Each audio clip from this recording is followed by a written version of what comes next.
3 Network.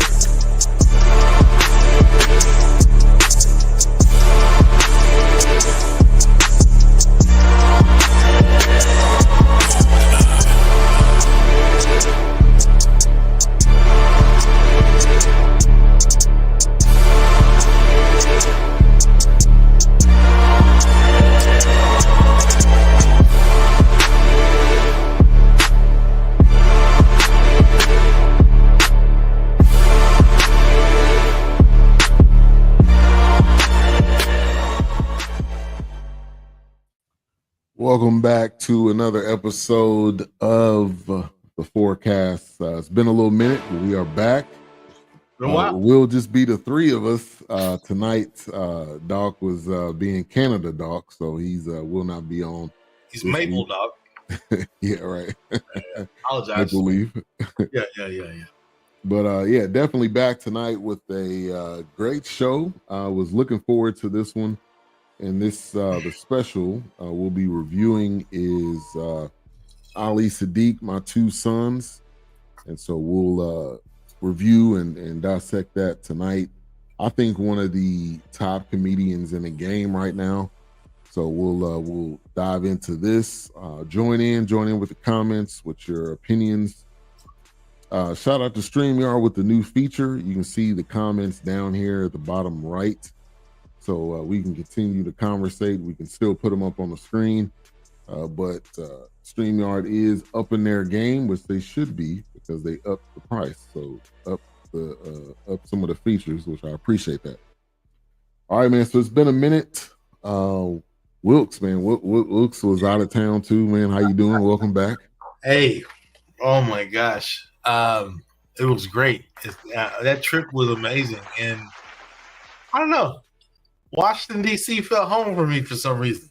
You know, maybe I need to kick the door in. I don't know. But relocate, is that what you're saying? Relocate, man. I don't know, man. I feel like you know, reach the people, teach the people. But my goal was to really get out there to the African American Museum. That was my ultimate precipice. That was my ultimate goal. Like, even when they broke ground for that, and when they did a big ceremony for it when it opened, and then I heard my cousin was only moving like 5, not even 10 minutes, but 10 minutes with traffic, 5 minutes, a blink of an eye, if there's no traffic. She's not far from DC. So, I mean, that just felt like home for me for some reason. It was almost like, did the ancestors descend on this one spot? Like, did they just kind of gather right here? Because it is, man, that African American Museum is mind blowing. And I don't even care about the schools and the summer vacation people that want to go see it. That's okay. You don't have to appreciate it, because we all know you're just there because, you know, your school took you on a trip. But for me, it was just like, man, I don't know, man. This might be like second home. This may be where the pilgrims started. I don't think it was just one of those things where it's like, and I told Ben what really, out of the whole museum, which I haven't even finished the whole museum. I got to go back to finish the museum because it's that big. It's like I was already 4 stories underground. I wasn't even above. Let's stop. I wasn't even 4 stories in the bow of the ship. Let's just call it what it is. Yeah. I was in the bottom of the ship, working my way to the top. And I didn't even do that in that was 4 hours by itself. That was 4 hours by itself underground, 4 stories. That's didn't even crazy. get to the top yet, bro. Yeah. That's dope. That's almost that's the emote of pull yourself up by your bootstraps. But I'm still at the heel. I'm still at the heel of the boot. But you want me to pull myself up by my bootstraps? Okay. I haven't even got to the straps. I'm at the heel, man. But the point is, I got to go back. I got to finish it. And I fell in love with it. And I knew it was going to, and I knew it kind of spoke to me because growing up in a family, any black family really, but definitely my family, we had those ebony Eyes on the Prize volumes. I got them downstairs right now to this day. My grandmother passed them down. I still got them, you know. So it was one of those things where I fell in love with that museum, and I'm definitely going to go back. But the things I saw in that museum, I definitely shared with my brothers at the Fourcast because we had talked about some of those things and just coming full circle. It was just like, it was mind blowing. It was mind blowing. Yeah. So I got pictures and videos I got to edit. I got to get them posted. I don't mean to take all the time tonight. I'm not trying to do that. No. That's your show. You're a part of the show, man.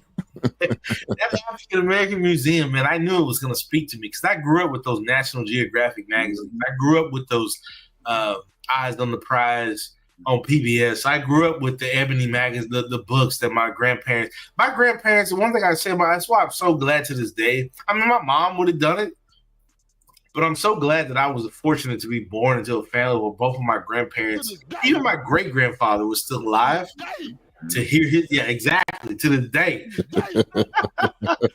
I am so fortunate to fall in love with that knowledge because it's just like. And then when I go see it at the African American Museum and the things that were donated and given, and the things that people had, from the paddles that the slaves used, from the shackles in the tilling of the ground and trying to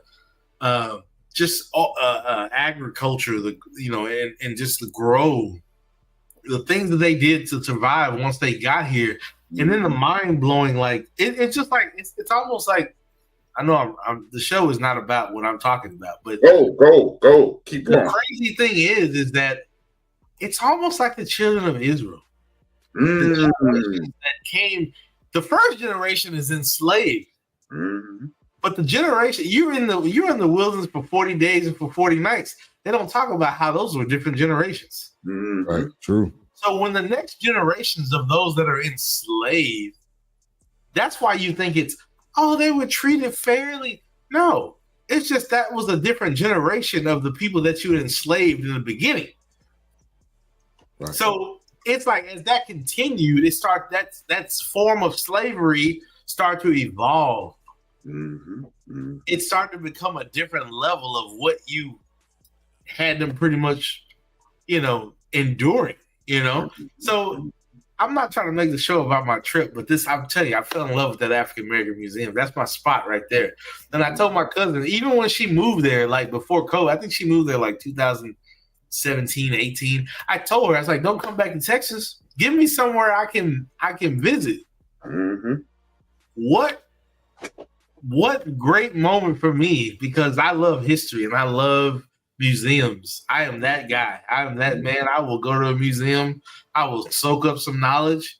But to get to the African American Museum for me, it was insane. Oh, and the Emmett Till room. Let me tell you. Yeah. The kids that were in front of me, like I said, yeah, we know you're here because school's almost out, but you've got white friends. He's black. But the thing is, though, it still touched him. Hey, that's a hell of a field trip right there. Based on what you said, I don't even know they finished it. They probably couldn't have finished it. And that they honestly made that room suffocating on purpose. They made that room suffocating on purpose, and I'm gonna use suffocating as the term. The caveat. That's real. Because at the end of that, even though they don't allow that's one point of the exhibit that you cannot take your cell phone in. You cannot take pictures of that exhibit. And the fact that the kid in front of me was in tears because my cousin was like, "Oh, he was crying." I was like, "Oh, I saw him." I mean, even his white counterpart had to stop and be in amazement, like, "Oh, like wow, wait a minute." That was a moment for me too, because it was so small and tight. But see, to me, that's the suffocation that you need to feel, because your hate is literally trying to suffocate my joy for life, but you're worried about my skin color. Yeah. But then years later, I don't think he whistled at me. Come on, lady.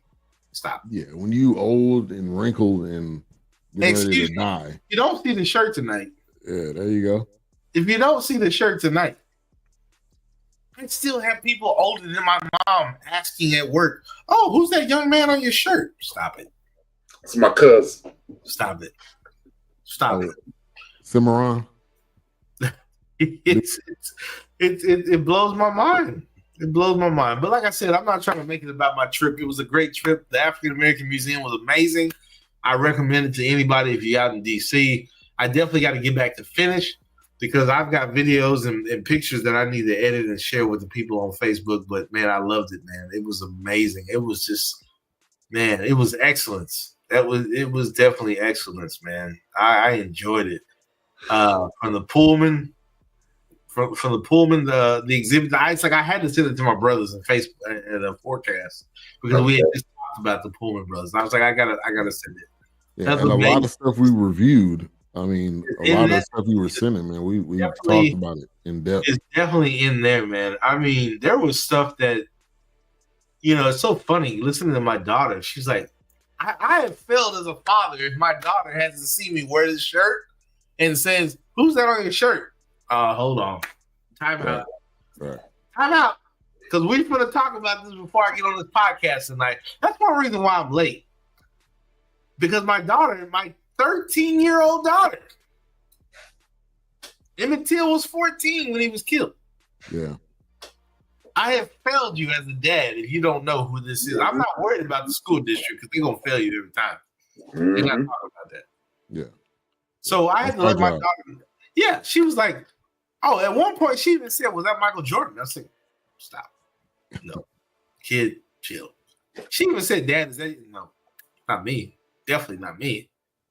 I was like, then I failed you as a father. Then I'm not expecting your school district to do that. Even my own wife was like, nah, they weren't talking about Emmett Till. Ben has seen me wear this shirt at work. And people were like, "Who is that? Is that your son?" Or Ben ain't lying, man. Ben, the word Ben's spitting right now is truth. I've had people older than my mom. My mom is 61. I got people talking about, "Who's that fine young man on your shirt?" Stop it. You can't be serious. You're older than my mom, man. Come on, stop. Dead serious. Right. But anyway, you're blind. You're blind to what doesn't go on in your circle. Right. Exactly. And I feel like I hijacked the show. I'm sorry. I apologize. No, that was dope. It was one. Yeah, that trip to Washington, Maryland, Virginia, a little bit of Baltimore because I flew into BWI. Smart move. Yeah, exactly. Because flying into the Reagan was going to be ridiculous expensive. And people don't realize it was dangerous 20 years ago to fly in the Reagan. Right. Exactly. Thank you, H-Rap. Thank you.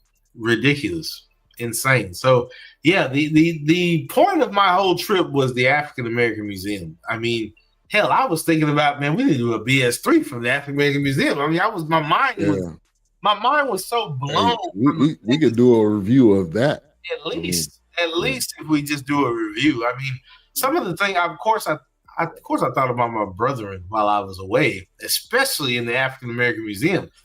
Just sharing that small picture of the image and the video of how they slaves in this ship.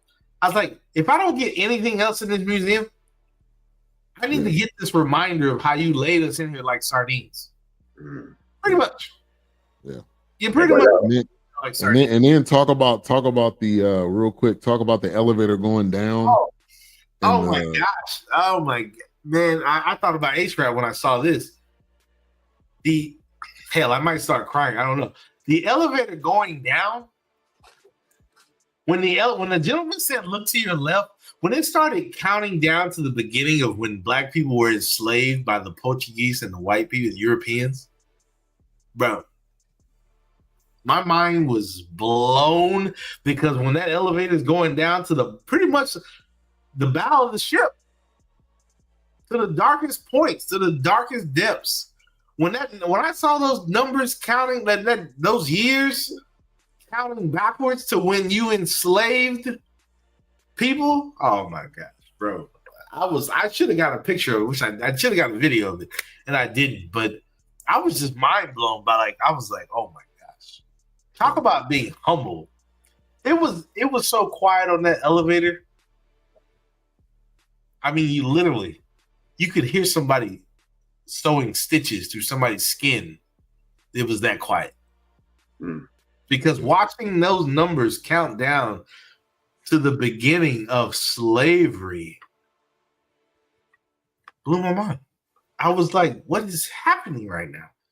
Yeah. And then it's a two-way elevator. So then when you walk onto the elevator, you don't get off the way you got on. Which what's the coincidence in that? Because the way you get this ship is not how you're getting off this ship. Exactly. Right. Yeah. You're not coming back on either. I'm all in left field with the wrong subject tonight. I'm so sorry. No, that was dope, man. That was dope. That was dope. No, I definitely wanted you to share some of the things you sent to the chat. I'm gonna be honest with you. That African American Museum is the anchor of my whole trip. It is the existence of my whole trip. When I saw my cousin moving to that area in 2019, 18, when I knew it was before COVID, I was like, do not come back to Texas. Now, I probably didn't need her to move there and stay. I was going to go visit it anyway because I remember watching the open ceremony and who they had. It was a big deal. Yeah. But that was just the icing on the cake that my cousin, my dad's niece, is going to move in that direction. I was like, oh, that's perfect. Yeah. If I don't see nothing else, this African American museum, I've got to step foot in this African American museum. Yeah. If I don't do anything else, I mean, just being in that city, just being in there, man. You talking about the weight of the ancestors? You talking about a presence? What does the book of the Bible say? The Holy Ghost fell on them. They all spoke in one language. Ooh. It was that moment, bro. I kid you not. It was, and as much as I love history, it was just that dope. Just being, I felt like I needed to bow down and pray to my ancestors because I was just like, because they put you in the bow of the ship where the darkness is. That's why I kept sharing those things with my brothers at the Fourcast because Baldwin, they had a quote from Baldwin that was took up the whole wall. I was like, I can't even tell you how big this wall was, but they wanted you to see how big this quote was. Yeah. There was another quote that they had. I want to say it was a Malcolm X quote. I didn't catch that one because they were moving through, which I wasn't a part of the group, but I didn't want to be in the way. But the quotes they were using and putting on the walls were just amazing. I mean, that place is a thing of awe, man. If you don't do anything else, if you go to Washington, you gotta get to the African American Museum, man. It is ridiculous. And like I said, I gotta go back because I didn't even finish it. I'm already 4 stories underground. I'm 4 stories underground. Most of my time was spent underground. I wasn't even at the precipice. I wasn't even at the top. Yeah. You talk about these rap artists want to talk about getting it out the mud? No. This is in the bow of the ship. We living in filth and disease. Yeah. We stacked on top of each other, man. Yeah, pissed. Yeah. You can only imagine the smell. Here's the funny thing is that we never really hear about them talking about it. This is months in the middle of a great ocean. Months in a great ocean. If anybody missed that line from Michael B. Jordan from Black Panther, my ancestors knew jumping off the ship, living in the bottom, jumping in the ocean was better than what was waiting for them on the other side. Like, now, you might as well kill me now, man. I'm not for this. If we living like this for months in a ship crossing the Atlantic, oh, man, come on, man. It's gotta, it ain't gonna end well. It ain't gonna end well. Right. So, I mean, I know I'm like 20 minutes in just talking about this. I'm so sorry. You got people agreeing with you. Shout out to Cimarron. Thanks for tuning in. Ridiculous. That museum is, hey man, That museum is He like said, "I'm taking my 4 girls and wife too." That's museum, on my list. That's on that my definitely museum my is list. life, man. I kid you. Take You my talk. family, yeah. I trust me. When I stepped in there, I thought about my brothers at the Fourcast, man. I was just like, oh my goodness, this is, oh man, it is insanity. Like, I mean, yeah, I want to go to the National Museum of Art and all that, but this African American museum, and like I've told my wife, and she's heard me say it before, Black people have, and just like with Native Americans, but whatever, we talk about me right now, so sorry, no offense. Black people have the most information on us. And the fact that nobody will bat an eye sometimes to even go get that information. And then once they go get it, we weren't making it up. Yeah. This wasn't a hat trick. I wasn't pulling this out of my hat. Right. We've got so much information on our struggle and our brokenness. I'm not even asking you to apologize. I just want you to know that it exists. Because after you acknowledge that it exists, you can leave me alone at that point. Yeah. I'm not trying to shove it down your throat. I'm not trying to even make you accept it. I'm just trying to get you to know, hey, my story is real just as much as your story. Mm-hmm. You better believe I got to listen to, oh, my dad was 3% Irish, and then he was Italian, and stop. Great. Applause. Great. That's great. But it's like, stop, man. It's like, it's cool. I mean, everybody is scathed by what has happened. Yeah. Everybody gets it. The French get it. The Europeans get it. The Portugals get it. I mean, it's just one of those things where, unfortunately, that's what happened. But it was the major turning point in the existence of the Black community. It is the biggest turning point. Yeah. It's the biggest. You're right. It's the biggest turning point. Like, I mean, you had me tilling your ground because you didn't know how to till. They had that on display. They had agricultural tools that Black people had to work with. Right. There was a matter of fact, the guy that did today, I saw a post today on Instagram. The guy, he did High on the Hog, and he was like, hey, I'm going to be cotton picking. You've turned cotton picking. You've tried to turn that into a slur for Black people. It is. You literally, you know how hard it is to get raw cotton to act right? Their hands. Yeah. Raw. Bruised and cut. Bruised. Yeah. You want to make it, you really tried to take cotton picking as an insult. You really tried to make that as a degrading thing. But then when you think about it, it's like, wait a minute, I got to fill this whole bag. This bag, a certain pound of cotton's got to be in this bag before I turn it in today. 175 pounds on average. Thank you. And cotton's like this. I'm about to say, a piece of cotton don't even weighs less than an ounce of a pound. You know that? Thank you. Excuse me. Thank you. You know that lint that you pull out of your pocket when it come out the dryer? Yeah. Think about filling a bag with that lint that you're pulling out of your pocket. Right. My hands are scathed and cut, bruised. Let's stop, man. Y'all kidding me, man. You know them dandelions you go outside and blow? Yeah. Think about that. You need all that to fill that bag of cotton. Yeah. But anyway, I'm running on. I'm sorry. I'm so sorry. You good, man. You good. I'm so sorry. But go ahead. I'm sorry. I mean, I'm not trying to take this. Apologize, brother. Yeah, you ain't got to apologize at all.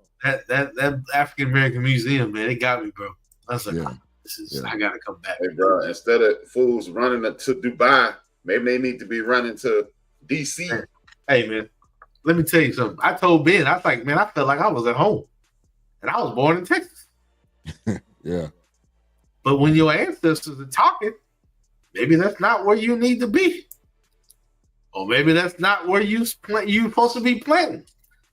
I mean, it was one of those things where I was just like, look, I get it. For you, it's a field trip. For me, it's a time travel. It's history. Yeah. You're seeing the past, the present, and the future. Oh, man. Oh, it was. Oh my gosh, it was out of sight. That's why I told Ben we have an African American museum, not like that. The Smithsonian, not anywhere close to that. But we have an African American museum here in Dallas, Texas, and shame on me because I haven't gone to it since I was probably my daughter's age. Yeah. She'll be 13 in July. The fairground. Park, right? Yeah. Fair Park. Yeah. We have an African American museum in Dallas, Texas. Shame on me for not going back. I haven't been since the 90s. My daughter is 13. I'm 44. That's a long time. Yeah. But it was something I got one for you, Brooks. I got one for you. Yeah. It's one here in Illinois. One here in Chicago. You ready for this? Yeah. Most people don't go, and it's free on Sunday. Wow. Man, come on, man. That's what I'm saying, man. It's like I just said, African American probably have the most information from Netflix to YouTube to museums. We probably have so much information on us that nobody wants to absorb it because they feel bad about it. No, don't feel bad about it. This is what happened. Yeah, this is history. This is fact. Yeah. That's why I was saying, like, I don't need you to apologize. I don't want you to apologize. You know, as soon as somebody gets offended, you want me to? No, I don't. I don't want you to apologize. I want you to acknowledge that it existed. Because you better believe I got to acknowledge that. My dad was he was German, but he wasn't a part of that onslaught. He wasn't one of those Germans. Right. You better believe I got to hear, my dad was a Viking blood. He was a descendant of Vikings. Stop. You better believe I got to listen to that. But as soon as I say, yeah, my great grandmother was a descendant of slaves. Oh, well, that went to, that was years ago. You should stop. Don't do that. Yeah. Hey, I've had a conversation like that too, Will. I remember this dude said, I'll never forget this conversation in my life. This dude said, he said, hey, man, no offense, man. What I'm going to say is going to sound offensive. I was like, okay. He said, hey, man, why do black people always say this guy was the first person to do this? I said, hey, what's your origin? Country of origin. He was right. And he took me back to the 1500s. Yeah. I was like, okay. I said, now, I'm going to do that for you. My mother was born in Chicago, Illinois. Her mother was born in Wynne, Arkansas. Her father was born in Wynne, Arkansas. The end. I said, my grandfather, her father, my mother's father was born in Peoria, Illinois. The end. Right. Thank you. I said, my grandmother was born in Tuskegee, Alabama. Her mother was born in Georgia. Nat Turner is her cousin. The end. Right. Bookend. Kill it right there. That's what I'm saying. It's like, why do I have to downplay my rich knowledge and history of things that were contributed or revolted? But yeah, you better believe I get to hear about you 5% Irish, you're 5% Italian, or my dad fought in the Great World War. You better believe I got to listen to that. Every day. But the minute I say, just like that picture I sent to the Fourcast, the Black Patriots, the minute we start, oh, no, we don't want to talk about that. No, we don't want to talk about that black people actually tried to stand side by side with white men to help you push back against somebody I have no idea who we're pushing back against. Right. Whatever. Right. And as a matter of fact, the dude I'm pushing back against sent word that he'd free me if I help him fight. Come on, Lincoln. Hello, Lincoln. Hello. There's a reason Lincoln freed the black people. Right. Because he was losing. He was running out of bodies. Right. But we don't want to talk about that. Let me pause it right there. Hold on. This segment is brought to you by Squeaky Clean. Squeaky Clean for all your needs. Hey, let's get to the chat, man. We got people commenting and real quick. So Cimarron said, and you can see the comments also in the bottom right. He said the children of Israel were enslaved because of disobedience, and generation had to be cut for us to the right. Absolutely. Like Ben heard me say, you're over there fighting about land that's not even really truly yours. Exactly. But okay. Message. Okay. Yeah. What's up, Raider Kev in the building? He says, you better do a review quickly or that orange hoe was trying to shut that down soon. He tried it, bro, but no, man. Chill out. What's up, Big Illinois? Thank you for tuning in. Man, Big Mo said, "What I missed, man? A lot. I mean, we've been talking about at the first 30 minutes. Yeah, Mayhem went to DC to the African American Museum. So we were talking about that. Some of the things that he's seen. I mean, it needs to be on everybody's list. You got to get. I mean, oh my God, we lost the way I felt connected. I mean, when you just get that feeling of like being. I mean, if I get a feeling of like I feel like I'm at home. Yeah. Something's got to be talked about. Yeah. Cimarron says, ironically, cotton and tobacco was a main crop in Texas. Yeah, absolutely. And brother, we've been to the museum in Chicago. He said, I am in Harvey. Nice. We lost A-Trap, but he should be back. Yeah. I got you. But yeah, man. Thank you for sharing that. I think that's trust me, we got to go to. I could have kept going, but that's not what the show's about, man. But oh my gosh, man. It was just that was my anchor. Like that was my whole target. If I can step foot in Washington, yeah, I want to take pictures of the monument. Yeah, I want to see the Lincoln Memorial. Yeah, I want to see the obvious stuff. Right. But that African American Museum, it was like a lightning rod for me because it was just as much as I love history. Growing up, watching Eyes on the Prize. Growing up, matter of fact, having that Ebony America volume downstairs right now to this day from my grandparents. I mean, that museum for me was like, I mean, it was literally a time machine for me because my grandparents made sure that I knew of some of these things that were in there. And I also made sure that I read outside of, what was taught in school because we had encyclopedias. We had books about Black history at home. I grew up around these books. So, and like I said, I'm so sorry. I don't mean to hijack the show tonight. That's not my point. But that African American Museum, man, oh gosh, it pierced me so deep. I was just like, man, this is the life right here, bro. I could live in this museum. Like I would, even if I've seen this before, I would go back to that museum multiple times because it's just because I know there's going to be something I miss because it's just that big. There's no way you can stand here and read about the Haitian Revolt and then move over here about the Louisiana Purchase. There's a time gap in there. You're literally, bro. Oh, and I want to shout out to the white people that felt the need to apologize to me extra when I was in there. Calm down. My fault. I'm sorry, Charlie Murphy. Yeah. Calm down, because it's a little tight. We're gonna bump it. I think they did that on purpose because it's tight. They're gonna have you in the ship tight together. Yeah. Don't worry, black people. Don't worry, white people. I wasn't gonna retaliate. Calm down. You don't have to apologize to me extra. I can feel it. You're boiling over with it, but yeah. But and this comment by Raider Kev is the truth. One of the worst examples of people talk about how horrible and unspeakable act during the Holocaust, but slavery wasn't really that bad. We just have to get over it. Nah, man, we didn't. They didn't build a smokehouse for blacks that stepped out of line and smoked them slowly. Nah, man, nah.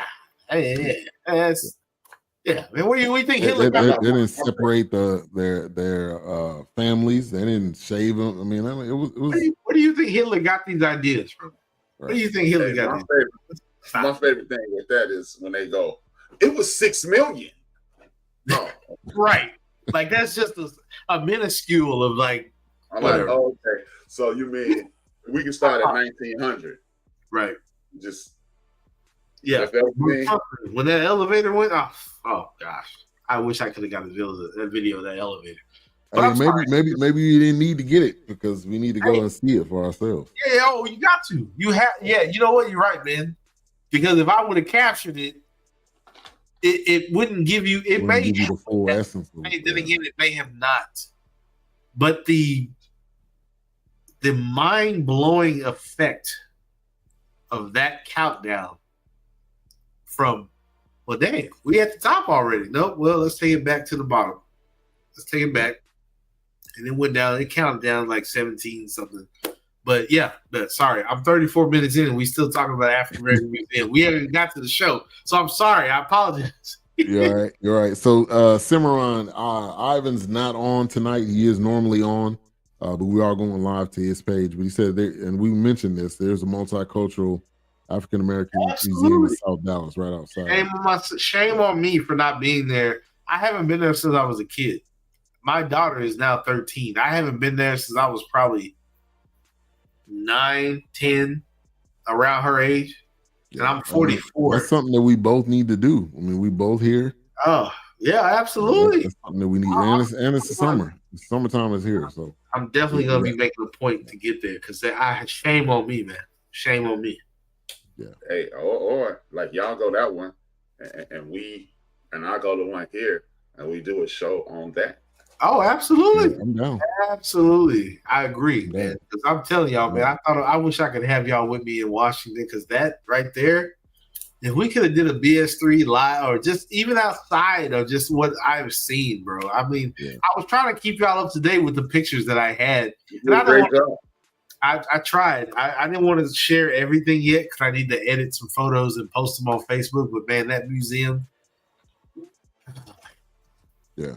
Yeah, the show is not about that tonight, guys. I'm so sorry. It's all right. It's all right. I mean, it was a dope comedy show.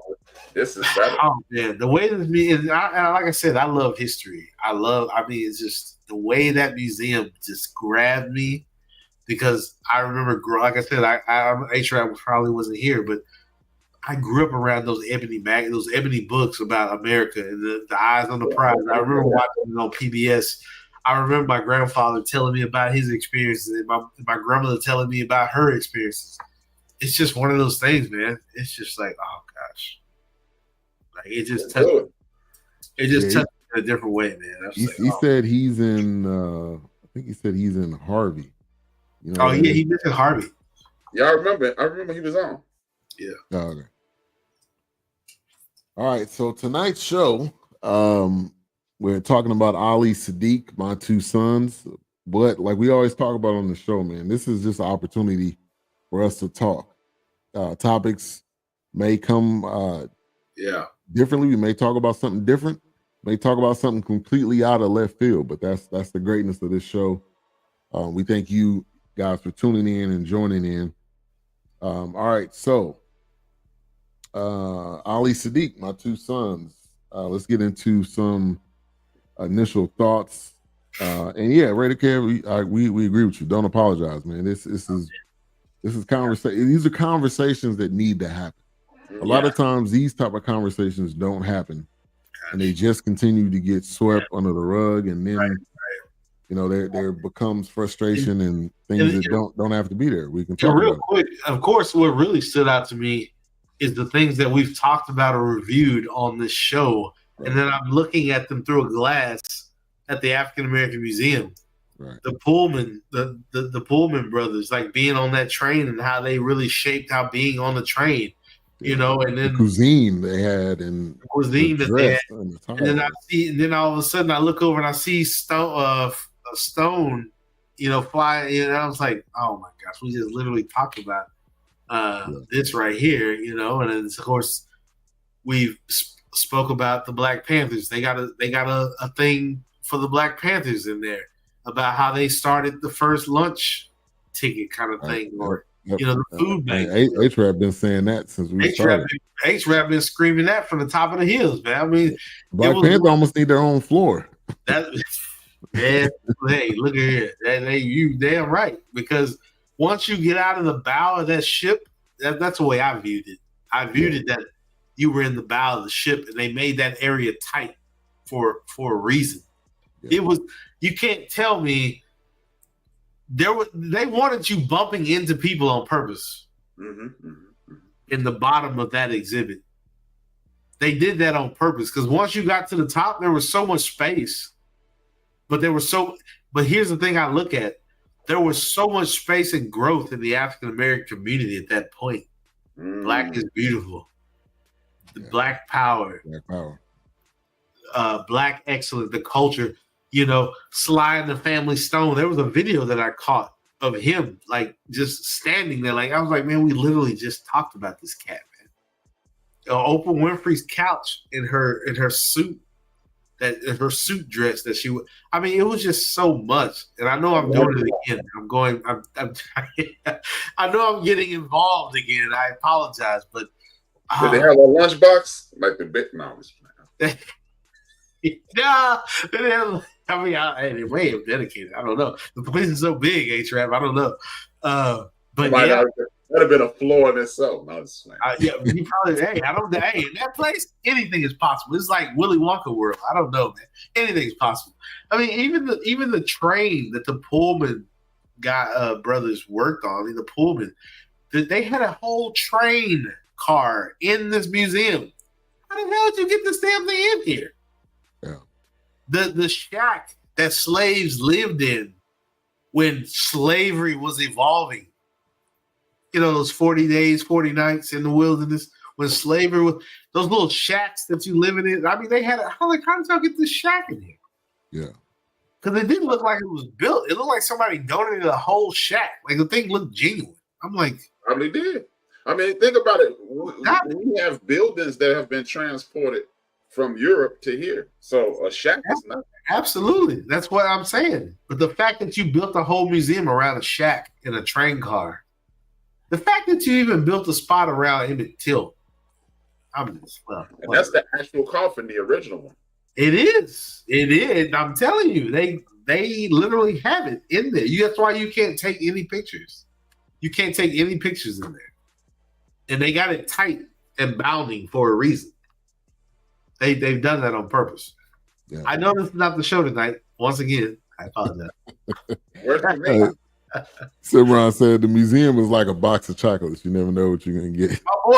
My boy. He wrapped it up and summed it up right there. There you go, right there.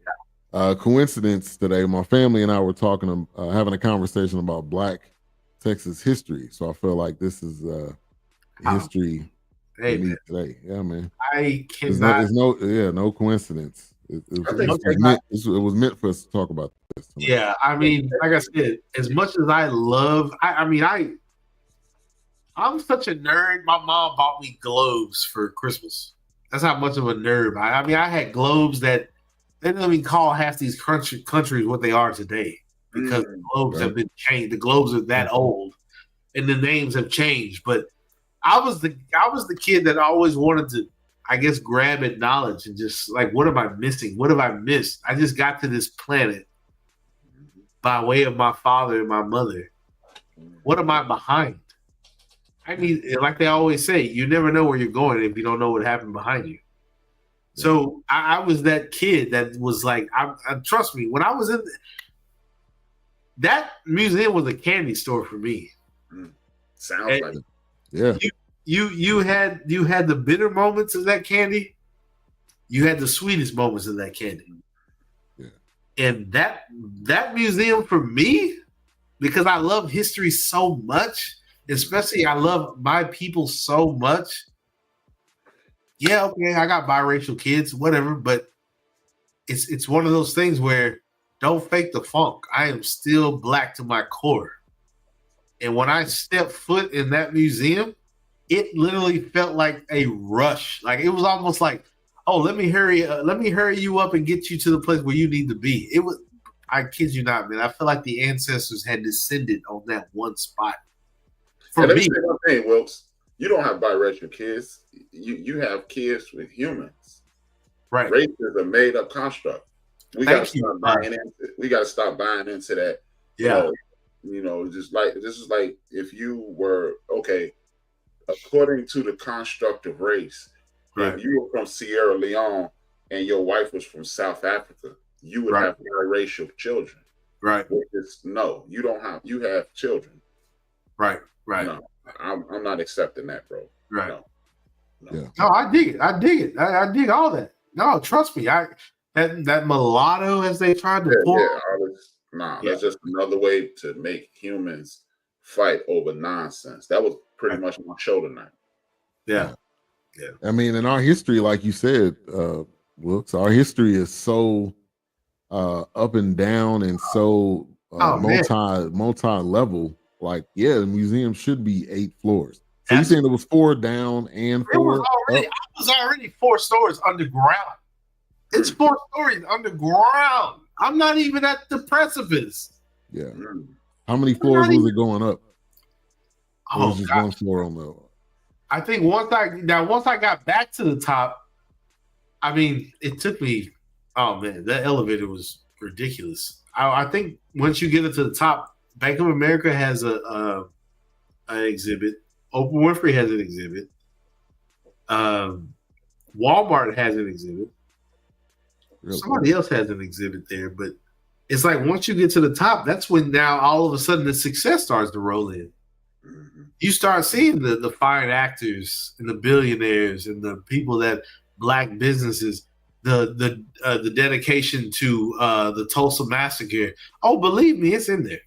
Rosewood, it's in there. Yeah. It's all in. What's that? Wilmington, North Carolina.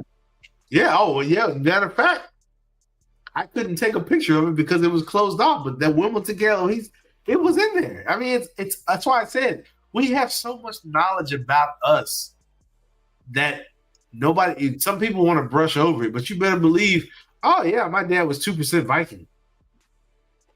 Okay, great. Congratulations. Right. You know, as Stephen A would say, want a cookie? Yeah, right. The minute I say, yeah, my great grandfather was Tuskegee Airman. Oh, well, yeah, those times were just so. Yeah, those flyboys. No, that's not what I said. Stop. Yeah. I didn't say flyboys. I said Tuskegee Airmen. We're not talking about the flyboys. We're not talking about. And those guys were trained right here in Robbins, Illinois, where Dwayne Wade grew up at. Right. Yeah, it's like, yeah. That's why I said I was only on the 4th floor. Yeah. I was on the 4 floors up. Actually 6 floors. That's what I'm saying. Yeah. They got you in the bow of a ship. Is pretty much what they have you in the bottom of the ship. And there's a reason why it's tight down there. That ain't no coincidence why it's tight down there. They got you tight in there for a reason. Because you had us tight in there for a reason. Right. 47 minutes in and we ain't talking about the show. I'm so sorry. Oh man. This is one of the best forecasts in the last couple of months. Yeah, I'm about to say, man. We can just push that to next week, man. I apologize, man, because my goodness. All right, man. Oh gosh, I tell you, man. Somebody needed to hear this tonight, so you're all right. Yeah. That's the whole purpose of this. Yeah, for me actually finally getting there, because I even said it when they broke ground. It wasn't even built yet. When they were asking for those that might have donations to give to the museum, I was like, oh, I got to go see that. Because I thought about the one we have here at the Fair Park in Dallas. And I'm like, man, I have not been to the one at the Fair Park, and we have one sitting there. Yes, nothing on the, but that's not the point. The thing is that it's one here in Dallas that I have not respected, but I'm flying 2 hours to Washington, which, hang out with my cousin. But just that's the start. It's almost like, okay, this is the starting point. Then let me go back to Dallas and then, cap it off with the one that we have here at the Fair Park. Yeah. Because shame on me. I haven't, like I said, my she'll be 13 in July. I'm 44 and I haven't been there. I was probably 8, 9, 10. Team Leo? Yeah. She's all Team Leo, baby. July 28th. But yeah, man. Shame on me. So that museum, I knew it was. The museum did exactly what I knew it was going to do because I love history and just growing up with that knowledge from my grandparents and my family. Like my cousin said, she's like, your Aunt Constance couldn't even finish it. She was like 4 hours in and not even at the top. I was like, I know. I was like, I already know. It's not like heaven, man. Right. That's why I said I got to come back. I feel like I owe respect to. I need to pay my dues. Like I got to finish it. I got to cap it off. So, yeah, man. I mean, it was amazing. It's a 3-day trip, man. Oh, yeah, easy. You got if you don't do anything else in Washington D.C., if you're there for a week, you need to take at least 2 or 3 days to go to that museum. Hey, one more question. Did you get some mambo sauce? Oh, absolutely. Absolutely got the mumbo sauce. Yeah, represent, baby. Got the mumbo sauce. Yeah. Got the the twice fried chicken with the mumbo sauce on everything. Ketchup and mumbo sauce, baby. Shout out, man. Matter of fact, I got a picture. I didn't share it, but I got to share it with the Fourcast. But yeah, man. I was like, oh, got 10 pieces of mumbo sauce. I said I was going to tell you that like 5 days in a row. All right, got you covered. Oh, believe me, my cousin was already on it. Yeah, I mean, and they probably need a whole floor just for food. I don't know if they had it, but I mean, like, I'm sure they do. I wouldn't doubt it. I'm sure they do. I wouldn't food, doubt it. fashion, everything that we have shaped. Everything that they tried to make a blasphemy to us is not a blasphemy. Yeah, you should change the title. Yeah, I know that. I'm trying to do it right now, but it won't let me do it with some. I might have to do it afterwards. Just open up another window and then edit it. Go to edit. Oh, go to stream. Oh, okay, my front page. Yeah, I was about to say, man. Yeah, we're not doing my two sons tonight. Yeah, I'm so sorry. I apologize. No, man. That African American Museum has caught my heart so much.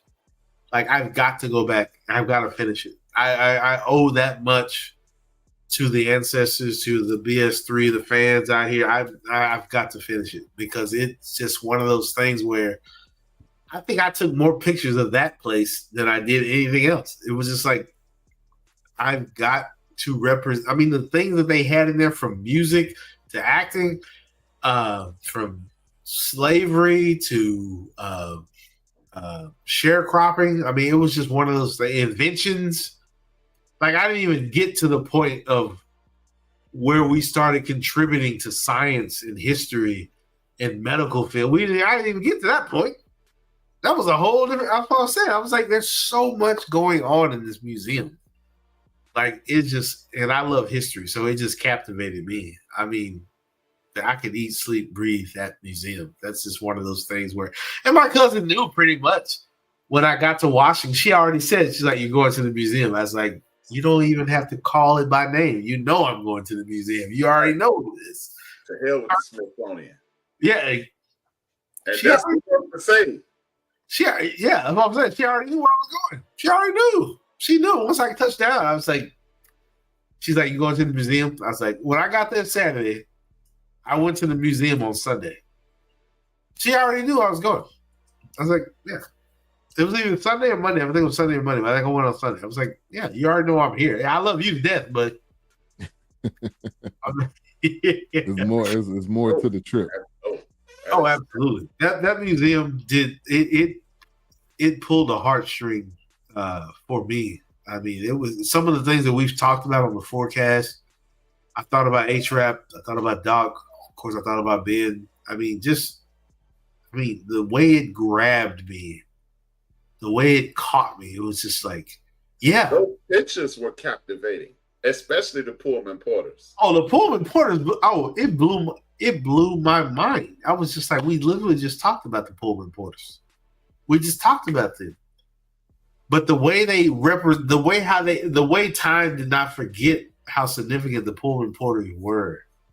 They literally tried to squeeze every ounce of pulp, not juice, but pulp out of that fruit. They tried their best, and they probably did. I did not get to see that. I pretty much, it was just, trust me, there's a lot of stuff I missed. That's why I got to go back. I missed a lot of things. I missed some things. I know I did. Because it's just, first of all, unfortunately, we were pressed for time because we had reservations at other places. But I kept telling my cousin I got to go back. I don't think I've done a service. It's a disservice if I don't finish it. This is still how I feel, but I got to go back. I love history too much, and that museum grabbed me. It was just like, oh man, this is amazing. It is greatness. And I might be blabbering and running on, but no, you're not. Yeah, no, I mean, people needed this tonight. Raider Care said that they speak about any slaves that were already here. Oh, yeah, absolutely.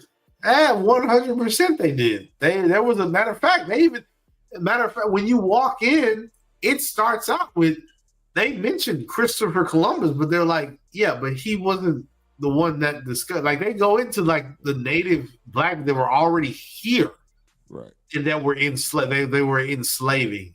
So yeah, right off the cuff, they go right into it. It was just like, what? That's crazy alone in itself. That he comes here. There's people already here. Already here. And then he never came here. He came to Puerto Rico. Right, exactly. Right. And because he said the story the loudest, and because it's been in every history book that we've ever read, that's supposed to be fact. That's the first. They literally opened after you count down the slavery on that elevator. As soon as you walk out and make that left, they immediately hit you with, oh, well, the native black people that were already here, but they were enslaved by those that had come. They were already going into it. They were hitting you in the chin with that information already. They wanted you to know off cuff that, we it's just like Black Eagle said, Black history didn't start with slavery. Right. Black history didn't start with slavery, man. Black history's been here. Like again, like I said, I did a disservice to my daughter because she didn't know who this was on my shirt. But then I didn't get upset at her education because of course I'm not relying on the school to tell her, hey Dad, who's this on your shirt? I'm glad you asked. Because I got grown people older than my mom is 61. Ben will tell you, I got people coming into the job. Oh, who's that fine young man on your shirt? You're older than dirt. And you don't know who this is? No, they don't, because it's not important. It's not important to them. That's stop it. They're worried about their own history and their own right. That African American Museum, I advise if you get a chance to get to DC, if you don't do anything else, you've got to. Yeah, this is it right here. This comment right here. It's not a disservice. It's the beginning of a journey. Oh man, it's huge. Like it's no time better than the present right now. Oh, I literally had to get to that museum. Like if I don't do anything else, when they built that museum, when they erected that museum, when they broke ground in that museum, I was like, I gotta go see that. I gotta go see it. That's why I was trying to keep my brothers at the Fourcast up to date, like what I was experiencing. And that video of the ship where they had them stacked in there, like I was like, oh my gosh. I've seen it before, but to see it on display. And you know what's really, you were talking about disservice? The fact that people online planking, and that's where it comes from. Right. Because that's what they were doing pretty much. Oh yeah. Yeah, I remember that trend. Right. And you do know where they came from, right? Right. Exactly. Right. Let's do a little sharing of the screen here. I'm gonna pull up some photos. I'll be right back. Okay.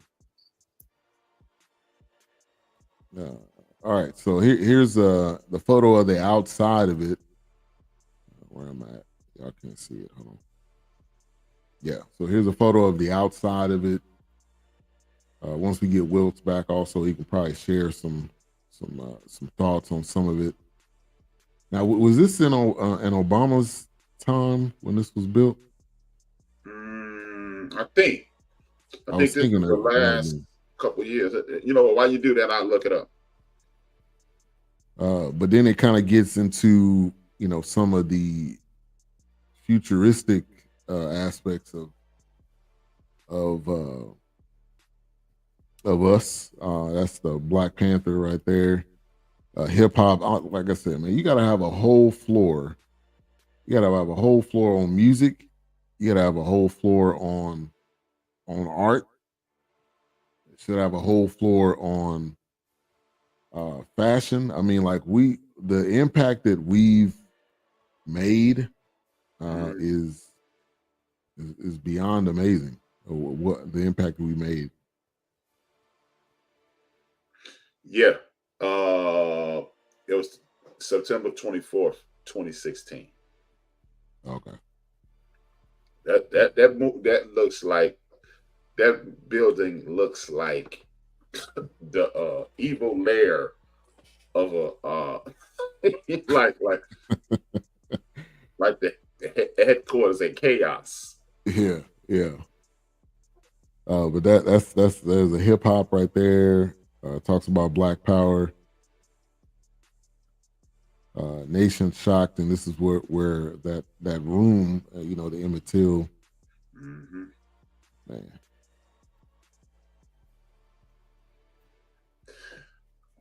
Yeah, man. It's definitely one of these places that was needed.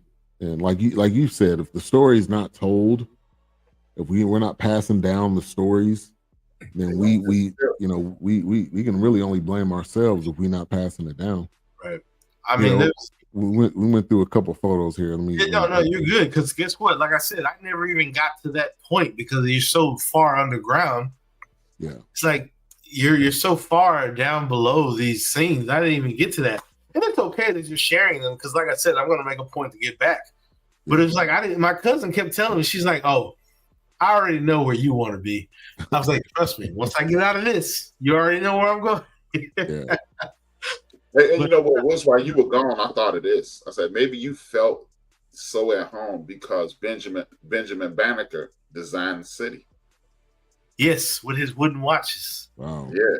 Yeah. I mean, it was. Oh man, I kid you not, man. I felt so at home. It was like, man, it blew my mind. It was just like, what is happening here? What am I feeling here? Because this is crazy, man. I mean, I didn't even get to half the stuff that. No, matter of fact, that's at the very bottom. I was in that one right there where Ben's on right now. There's a quote that takes up most of that wall back there. But let me see if I can get the image bigger. There we go, right there. Yeah, that was actually down in the bottom. That was there when you come out. It was there, but then of course there's a bunch of quotes that they have on the wall. But oh man. The fact, I mean, how tall. Matter of fact, those walls are so high. The words above and how they use those walls to fill up those entire like real estates and spaces. Oh man, it was amazing just seeing this right here. I mean, I actually saw this. I took a picture of this actually because I think there's another quote off to the left or above it, but like I said, I gotta edit my videos and pictures and share them on Facebook. But it's mind blowing because it's like you're literally funding America right here. You're founding it, and you're establishing it, and you're funding it through slave trade. But yet you're writing about how men are created equal and should be free and should be treated. I'm like, what are you saying, man? Like, do you hear what you're saying right now? What's coming out of your mouth? Like, you can't believe what that word liberty even means, man. Yeah. You can't believe what that means. I'm gonna send you this video. There's no way. I'm gonna send you this video in the group. Just how ignorant people are. Yeah. And so here's an image of the outside. Oh man, if I could have got that night shot, which I didn't. Ben, you can. You're more than welcome to share the pictures. That if you got them, and I don't know, you'd have to go find them. But they're just the pictures that I shared with you guys. Yeah. You just keep talking. But this right here, oh gosh, man, this shot. I'm telling you, this building alone, it captivated me so much. It had me in a trance. I was just like, this is crazy, man. I knew I was gonna go to that building. I knew I was gonna visit this place. It was already one of my big goals. Like I said, I told my cousin, I was like, yeah, I'm coming to see you, but let's be real. I'm coming to see home. I'm coming to see the Smithsonian African American Museum. That's the anchor of my whole trip. I went to Hell's Kitchen. I'm in my element. Yeah, of course I love to cook, but let's be real. I love history too. So this was definitely big for me. I mean, it was huge. And for me, I didn't even feel bad that I couldn't finish because that's good. I'm glad I didn't because it was so much knowledge to absorb. I told her, I was like, when I come back, I got to go back to my museum. I got to get back. That's so it was definitely, man, trust me, I was already telling Ben, man, we got to do a BS3 in front of the museum, man. I wonder what they allow us to do it. I don't know. Yeah, oh man, that was the one that got me. Hey, when I saw this right here, I immediately thought about my brothers on the Fourcast. I was like, man, this right here, man, this is yeah. I mean, talk about segregation and elegance in its finest, pretty much right here. Pretty much right here. Yeah. The dictionary definition of we shall overcome. Right.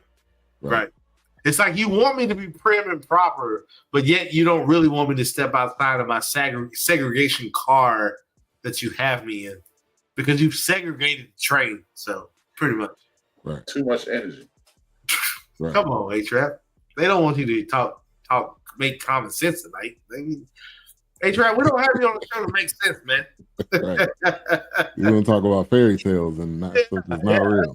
Hey, the pictures I share with you guys, I don't mind if you share them. I mean, like I said, I got edits to do. You can obviously I'm in the picture. You can see me in the image there. Oh no, I would. You know what? If you wouldn't have said that, I'd have never noticed it. I was so caught up in the picture that I didn't see it. Believe me, I just noticed it now that I was even in the picture. But the fact that we had watched and talked about the Pullman Porters, I had to share it with you guys. I had to share it with my brothers. I was like, man, we literally just talked about these guys. Yeah. And even the Sly and the Family Stone, when I got to to another level, it was just like we just talked about this guy. Well, the last time I spoke to him, but yeah, man, all of this right here was amazing. I have other pictures to share. I got a couple more here. This one specifically is for A-Trap right here. Yes, A-Trap. I thought about it. He flew up the road. Yeah, when I saw A-Trap, I was like, man, this A-Trap, baby, I got you, man. It might be a joke, but man, apparently it's big enough that he made it.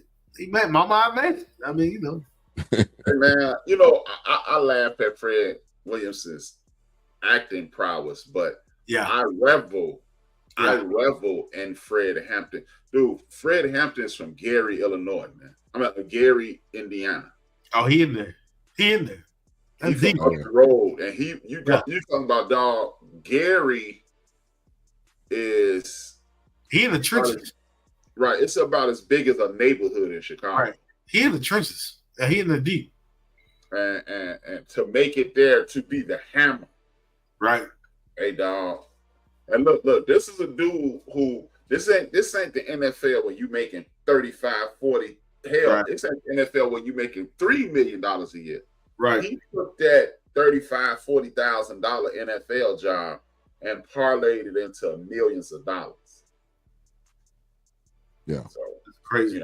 I tease him. I always tease and saying Bokeem Woodbine is his son. Hey, I rock with the hammer hard, man. Hey, man. Hey, I thought about A-Trap when I saw it, but there was so much other stuff that I saw that. This one right here. This one right.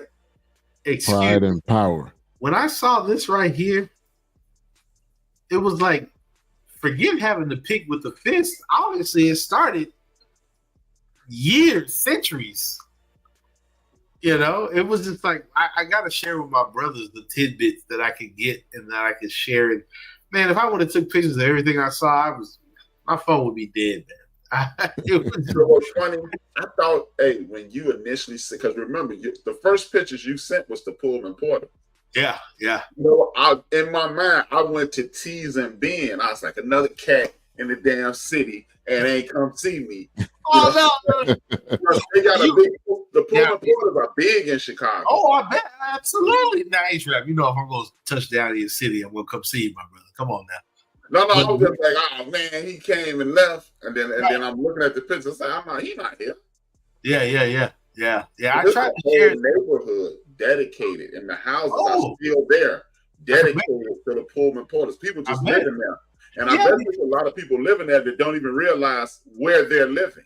Yeah, I can believe it because, like you said, it was like you segregated or pushed us into this corner that you thought we were going to be forgotten about, but actually we thrive. This is a historical neighborhood. We have one like that right now in Dallas, and I can't think of the name of it, but Ben might kind of know it. But it's where the prominent black doctors, lawyers, judges, congressmen, that neighborhood is still there today, and they have a plaque at the beginning of like when you turn into that neighborhood, that plaque is there today. I have to tell Ben tomorrow. Yeah, I'm trying to think of the name of it. Yeah, I can't think of the name right now, but that neighborhood is a Swiss. I feel like it's Swiss, like Swiss Avenue or Swiss something like that. It's like it's a prominent neighborhood for black people, and it's like the houses there, they're amazing because they're from that old time, as they say. They're from the old, what do they say, the old city, and it's just one of those things where it's like, so seeing this. You say you're talking about Oak Cliff. Nah, man. Cut it out. We know it, so now cut it out. Not that part, man. Stop it, man. We talking about Swiss Ave, man. We talking about the Fair Park. But yeah, no, this was amazing. And that, of course, I had to share that with you, brothers. That was from one of my James Baldwin. Yeah.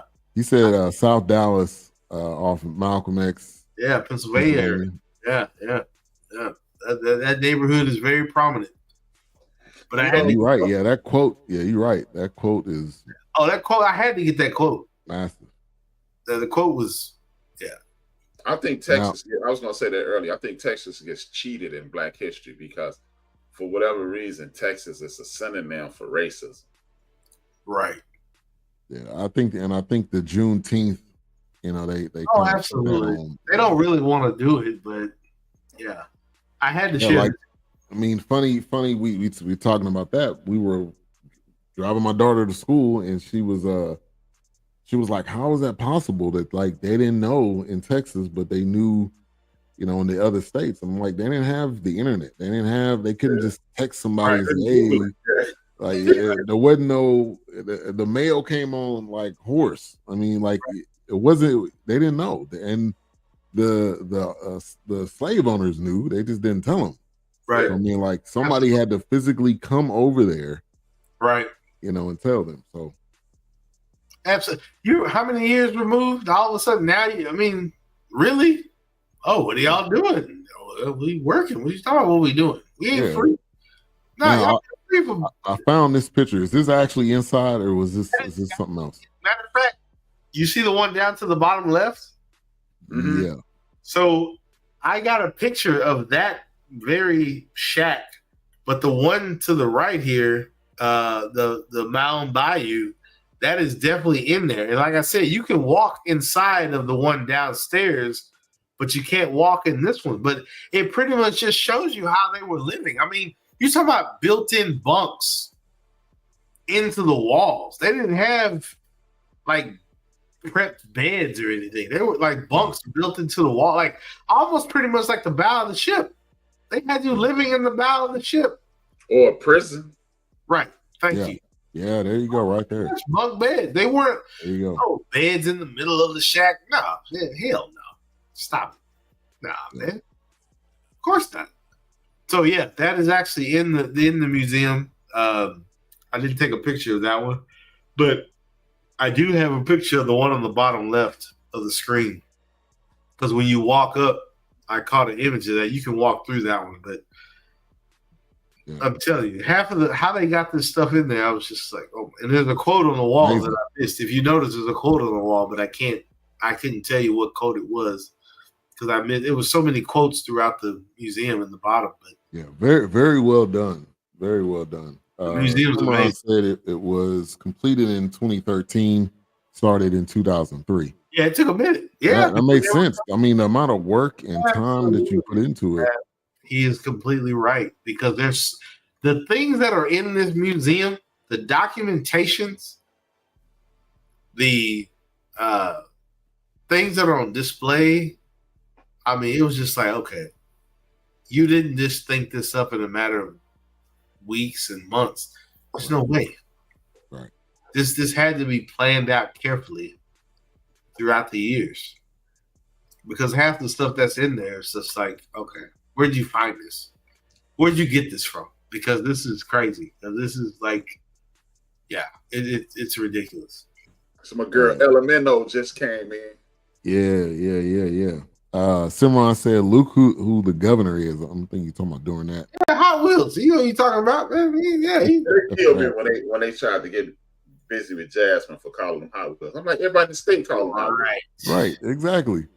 Right. She just said it out loud. People saying that. Right. He said, "And the horse came to Galveston, not Dallas." Right. Hey, thank you. Exactly. Thank you, sir. What's up, Poetic? Thank you for tuning in. It's an inside joke.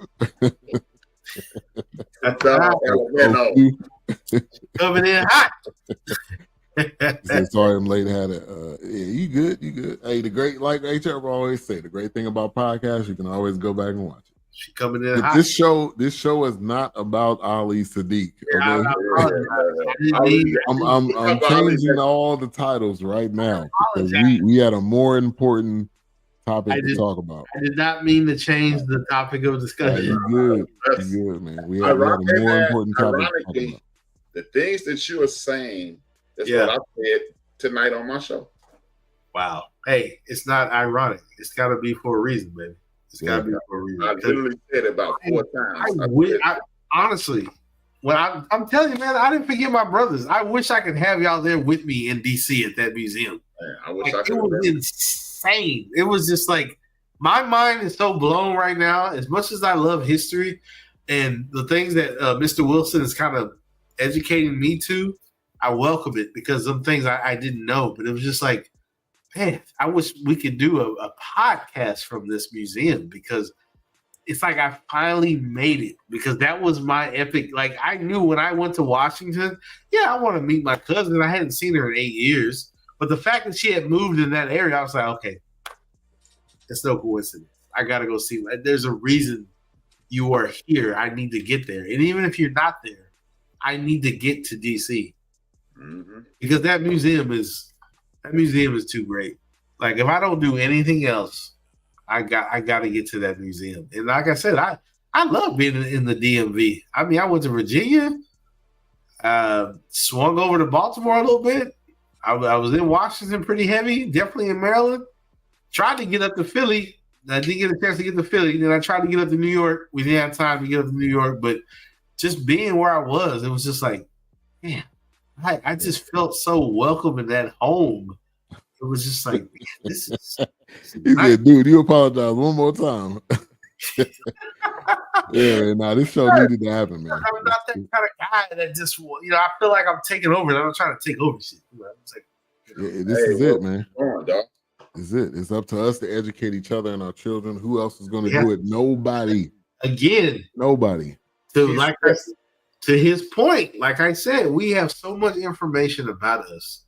And I've said this to my wife. It's like we have so much information about us on Netflix, Amazon, wherever you want to parade it, wherever you want to go, you want to show it.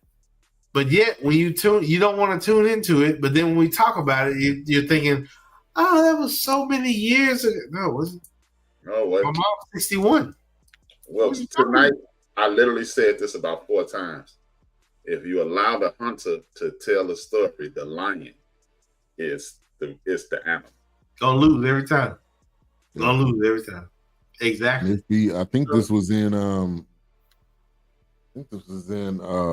first thing, one of the first things we did, exterminate all the brutes. If you tell a story over and over again, it becomes the truth.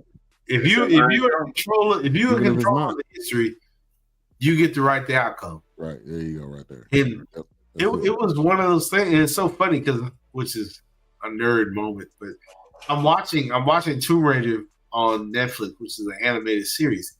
He said the exact same thing. A cartoon literally said the exact same thing. Tomb Raider. Wow. You out here literally stealing artifacts from other cultures. Mm-hmm. Yeah. You out here talking about if you're in control of history, you get to rewrite the story. Mm-hmm. Yep. A cartoon. Killmonger said it on Panther. And what I'm saying, it's like they weren't ready for Killmonger. They weren't ready for history. Nah, they was not ready for that. They thought this was all It was all superhero stuff. Superhero. Killmonger finna bring it right to you. Yeah, he's like, man. He's like, my ancestors knew the bottom of the ocean was a better outcome than what they were gonna meet. Yeah, and trust me, hell, I don't know. Hell, they probably got a damn Killmonger small little corner for him just because that quote. Who knows? Yeah, I mean they had the Black Panther. They had the Black Panther, so you surely got Killmonger in there. Yeah. I was like, probably got Killmonger in there too. Hey man, let me tell you something. This museum spoke to me, and it's definitely I'm going back. My cousin knows I'm coming back. She already told her 1,000 times. I'm going back.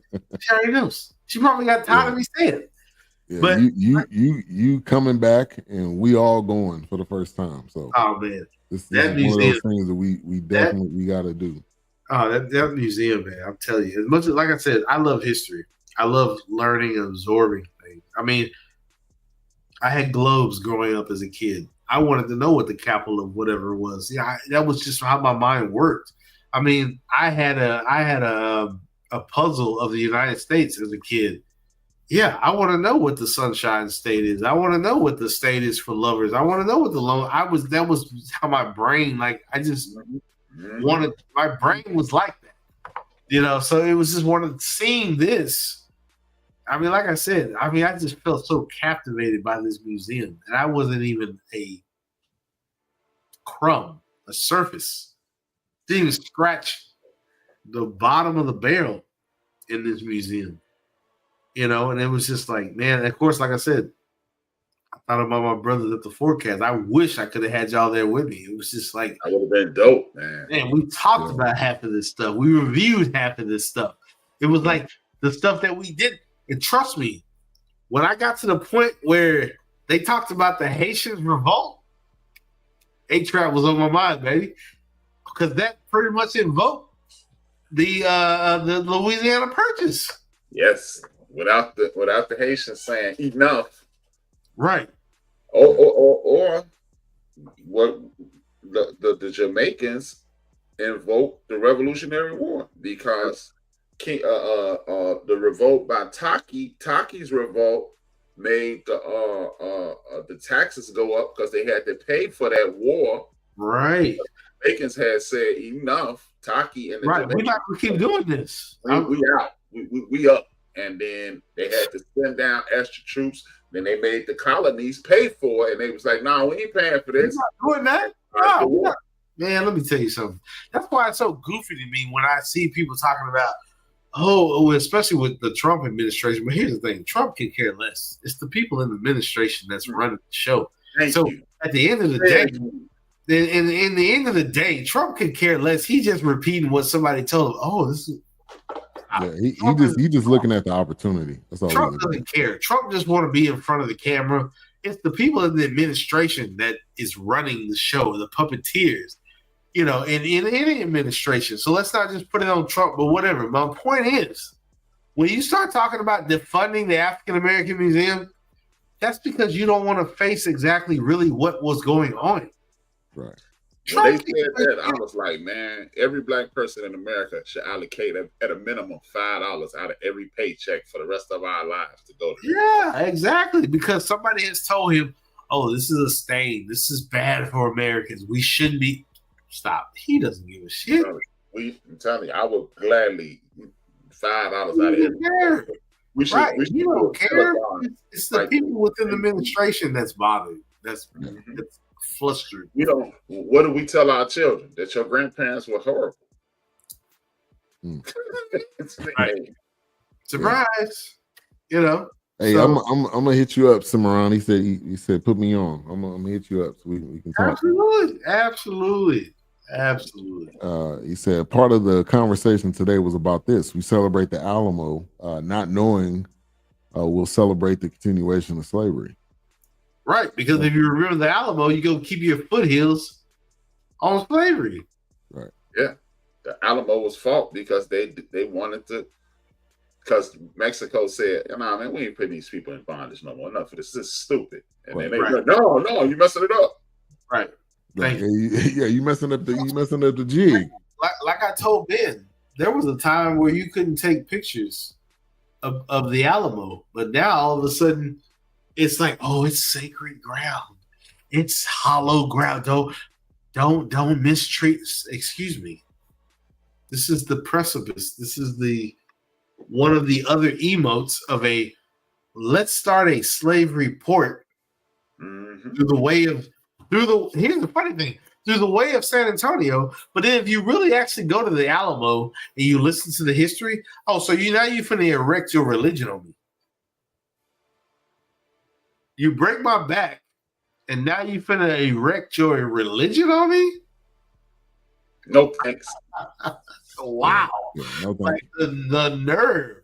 Like, are you serious? Dead. No pun intended. Right. Thank you. Yeah. So let me see. You break the will of the people of the land, you break their backs, and now you finna establish what you believe is the religion on their backs. You finna establish what you believe, what you've torn down. Now you finna establish Christ on the back of that? Stop. Right. That's the easiest way to get people in check. God said it. Right. Exactly. Hello. God told me to tell you. Right. Oh, I mean, look at it. The England, the King of England thought for sure the crown was the only way you would get close to God if you kneel to the crown, because the crown was a lightning rod to, this is the will of God. Excuse me, stop. And that's why only 2% of that culture could read. Yeah, the Knights of the Templars, they were literally spreading tyranny. If you were not in line with the kingdom of England and the crown of England and the kingdom of heaven, because the king had the only way to Christ before the Pope. The king was the only way to the throne room.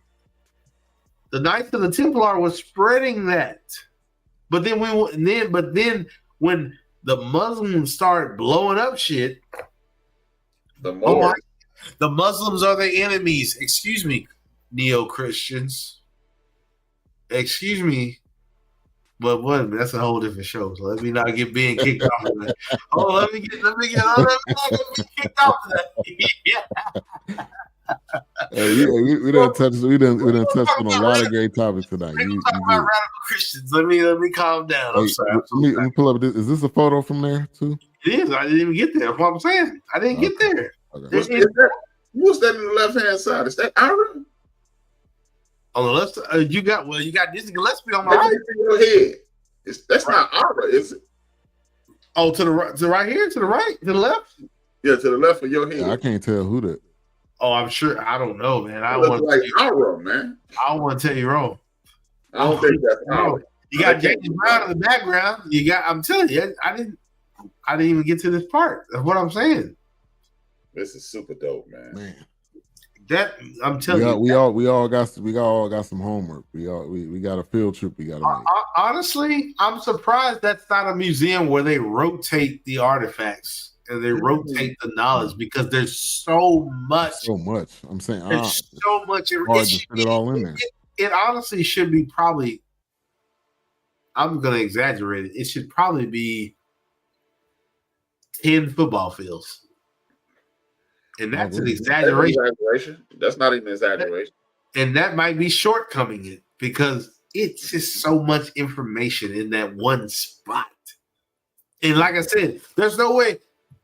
Let me literally right here. Like, for example, H-Rap's title right there. Let me start right there and read about H-Rap.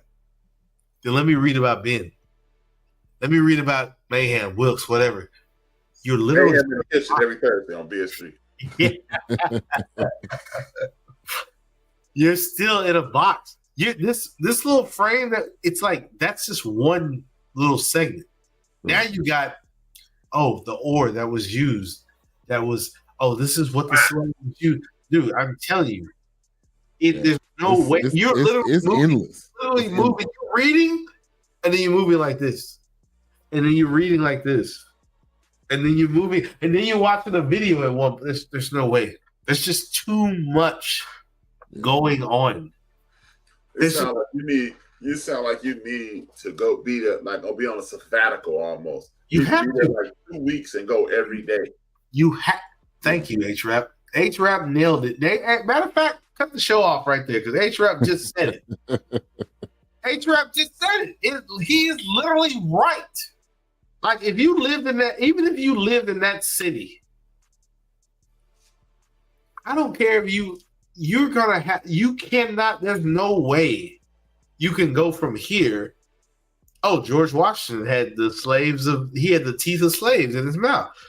Then jump way up. There's no way you can jump that far because there's something in between that. Mm-hmm. Oh, Thomas Jefferson was for the rights of equal, but he owned a black woman. He raped the black. Let's just stop. Right. Matter of fact, let's just stop. He child molested, raped the black woman. Let's just call it what it is. But the point is, that's just how it moves. It moves like that. There's a reason why that bottom of the museum is tight like the bow of that ship. They want you literally on purpose bumping into people saying, "Oh, excuse me. Oh, I'm sorry." Yeah, because think about it. Feel the pain. Right, because think about it. If the slaves had been able to been given the right to move about the bow of the ship, the bottom of the ship, that's exactly what they'd be doing. They'd be bumping into each other. Oh, excuse me. Oh, I'm sorry. What tribe are you from? Oh, I'm sorry. Yeah, exactly. Yeah. But no, you laid them out like sardines in filth, a slop, a disease-infested boat ride for months. We act like it was 8 hours. Right. With snacks and peanuts and right. Yeah. Exactly. They had the drink cart coming through. No. Right. These are wooden ships built by the Portuguese and the Europeans sailing across the transatlantic for months. And think about it. These people were also shackled to other people. So now if one person decided to jump, guess what? I'm going to have to jump with you because we're shackled together. Right. I don't think that's the part they don't talk about. But anyway. We don't fathom that. You tap dance on your party. Let me get to a couple comments. Someone said the king made the Catholic Church bow down. Why do you think Catholicism is big as it is today? Yeah. Exactly. We put this man. Excuse me. Guy is a man, and we put him on this pedestal. He got Secret Service outside his house because he's talking truth tonight. He's talking truth. I'm telling you, he's talking truth. He's talking truth. Hey, what? Better yet, the slaves would have taken over the ship if not in bondage on the ship. Come on, poetic. Pop your shit. Come on. Like A-Trap has said, they took the best of the best.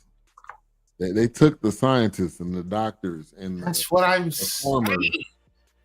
Like they knew this wasn't willy-nilly just grab a whole bunch of people. I tried to bring them to heel. Yeah. He tried to. Yeah. Come on, let's stop. The whole show changed tonight. I apologize. Message. We were dropping that all night. Man, great show tonight. When there's an opportunity to do an audible, you gotta roll with it. You gotta roll with it. Yeah, man. It's one of those you gotta roll with it. People are getting encouraged and informed. Yeah. You gotta roll with it. So. Yeah, this episode, man, I had to share this with my brothers. I didn't expect it to turn into this. I was just sharing, but I mean, like I said, I love history. I love us. Even if it's not about us, period. I just love history because I need to know what was happening. I need to know what was going on in that moment. Because that's what blows my mind. Because it's like, okay, Emmett Till, if he's living in this era, across 3 states, segregation is running rampant. But he doesn't realize segregation is running rampant because he's from Chicago. Right. He's in Mississippi. He's in Money, Mississippi. Mm-hmm. So those things existing in a timeline blows my mind. And it's like it's just like I told A-Trap. When we watched that movie called Teal, I didn't realize how many of those train companies were connected from Cleveland, Ohio, to Mississippi to from Mississippi to Chicago, Illinois. That's why Chicago's popular, because everything met here. Yeah. I was blown by like that train system, which I can't think of it right now. It connected everything. It was a part of the Great Migration. Of course, I definitely got to finish Lovecraft's Country after this, because it was I'm on the last very like 2-3 episodes, but we're in the same spot. All right, I didn't watch. Yeah, it was one of those things where I was just like, that guy. I was mind blown. I loved it, man. This is like I said, I didn't mean to hijack the show, but that's not what I meant to do. But it said my father was from Sierra Leone, and I had the last name Thomas. Had this name due to the slaves that did not come to America, named after English thieves. You said it right. Oh, you said it right. Oh, you said it right. Oh, you said it right the first time. Yeah. Stand on business. But yeah, I was. Oh man. Of course, my brain was reeling. It was just like, I think you're saying you were told to stop apologizing. So stop. That's just me. That's just me. Because I definitely don't take credit for anything. Unfortunately, it still exists because we choose to not learn from the past. Right. Great message. Thank you for tuning in. That's my. The show was about something totally different. I don't run BS3, so I apologize for Ben. This is Ari's godmother. So thank you for tuning in tonight. We appreciate it. Yeah, man. When there is a message that needs to go forth, it's going to go forth regardless. So I mean, you understood the assignment tonight. Right. It's like Ben sent me on a message assignment. I was gonna report live. You understood the assignment. You rolled with it. I mean, even when I got back to share with Ben, and I had to kind of. I mean, Ben got an idea, but I don't think Ben understood. I mean, it's hard to really put it in. It was hard in the words without actually being there. Oh my gosh, I could not. I was trying not to inundate Ben with so much information, because it was just like that entire museum that I haven't even finished yet. So me saying entire, just the entire portion that I saw, I guess, really. What you saw, yeah. Right. It was just like, wow, this is, like I said, I got videos and pictures I haven't even shared yet. And I've got to edit them and get them ready, and I got to share them. Hopefully I get them shared by this weekend. But we can put them on the show for next week. Absolutely. Yeah. Of course, yes, I went to Hell's Kitchen. Yes, people were saying, "Oh, did you teach Gordon Ramsay how to cook?" Chef Wilkes was Gordon Ramsay there? No. Right. No. But he probably filming 15 episodes. Right. Believe me, if Gordon was there, everybody say, "Man, hey, time out, bro. Put that risotto on pause for a minute." Yeah, we know you don't cook that risotto about 12 different ways, man. We know what you're doing there. The hardest working man in reality cooking TV show. That dude on every night. Exactly. Yes. It was just like, Gordon, we're not talking about risotto tonight, man. You're not talking about, you can put that shit back in the can, man. Whatever. But it was it was definitely enjoyable for me, man. I love that trip, man. I told my cousin I would definitely be back. And just think, my wife even was telling me, you should go. You should take a vacation. You're tired. You've been working ridiculously. Hey, like, we've been through hell. Man, trust me. Year, me and man work at the same job. We was going through hell. And just the fact that I was about to settle and say, you know what, I'm gonna take these 10 days and I'm gonna just stay around the house. You wouldn't have got an inch of what you. Not at all. No, my wife was promoting that. Hey, yeah, you gotta go. You gotta leave. You gotta leave these four walls, man. You gotta leave. She's like, you haven't seen your cousin in 8 years. And then you've been talking about going to the African American Museum. Here's your chance to get there and enjoy it. And like I said, okay, people tired of me apologizing, but you get another one. So I didn't mean to hijack the show, but I did.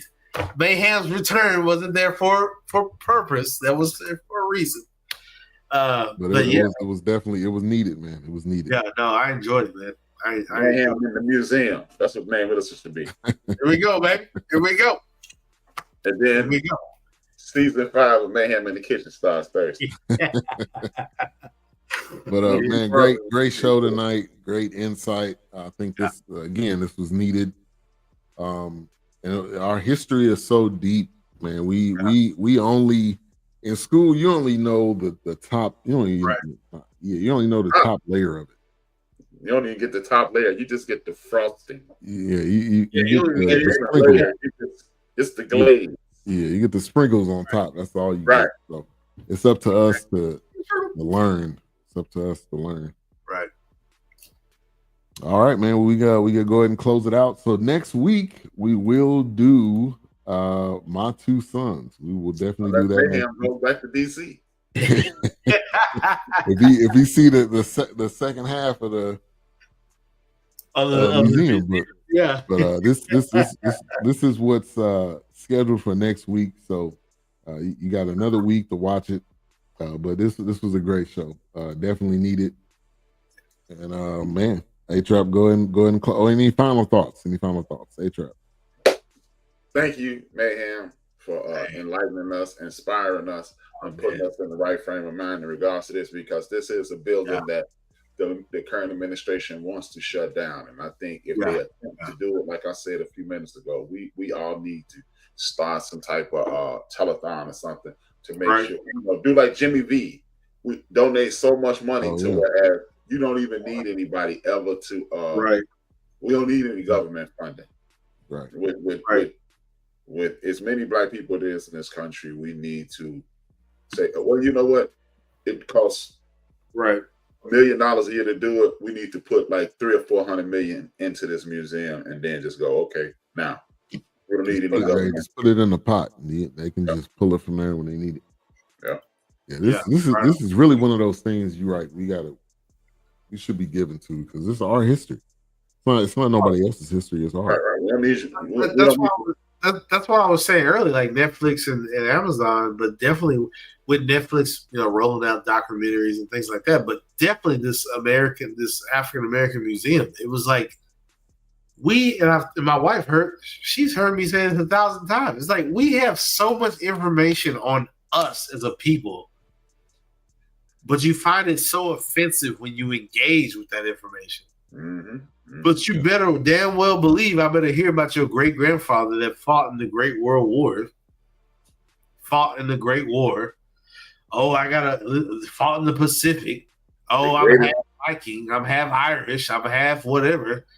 Italian. I'm like, but then when we talk about the Black Patriots, and I wish Ben, if you don't have that picture, I wish Ben would have shared that picture, but I don't know if you saw it, but it was like we had our own flag. We had our own flag. Is there one that you sent? You sent to the group? I think I sent it to you, but if you didn't see it, I don't know if it was in the chat. I want to try to squeeze it in before we close. If not, we'll squeeze it in next week. But it was one of those things where I'm like, you talk about we're not patriots. Excuse me. Before the Buffalo Soldiers, you had the Black Patriots. So what is he talking about? But you don't want to go into that part. You don't want to get into that because that's too much.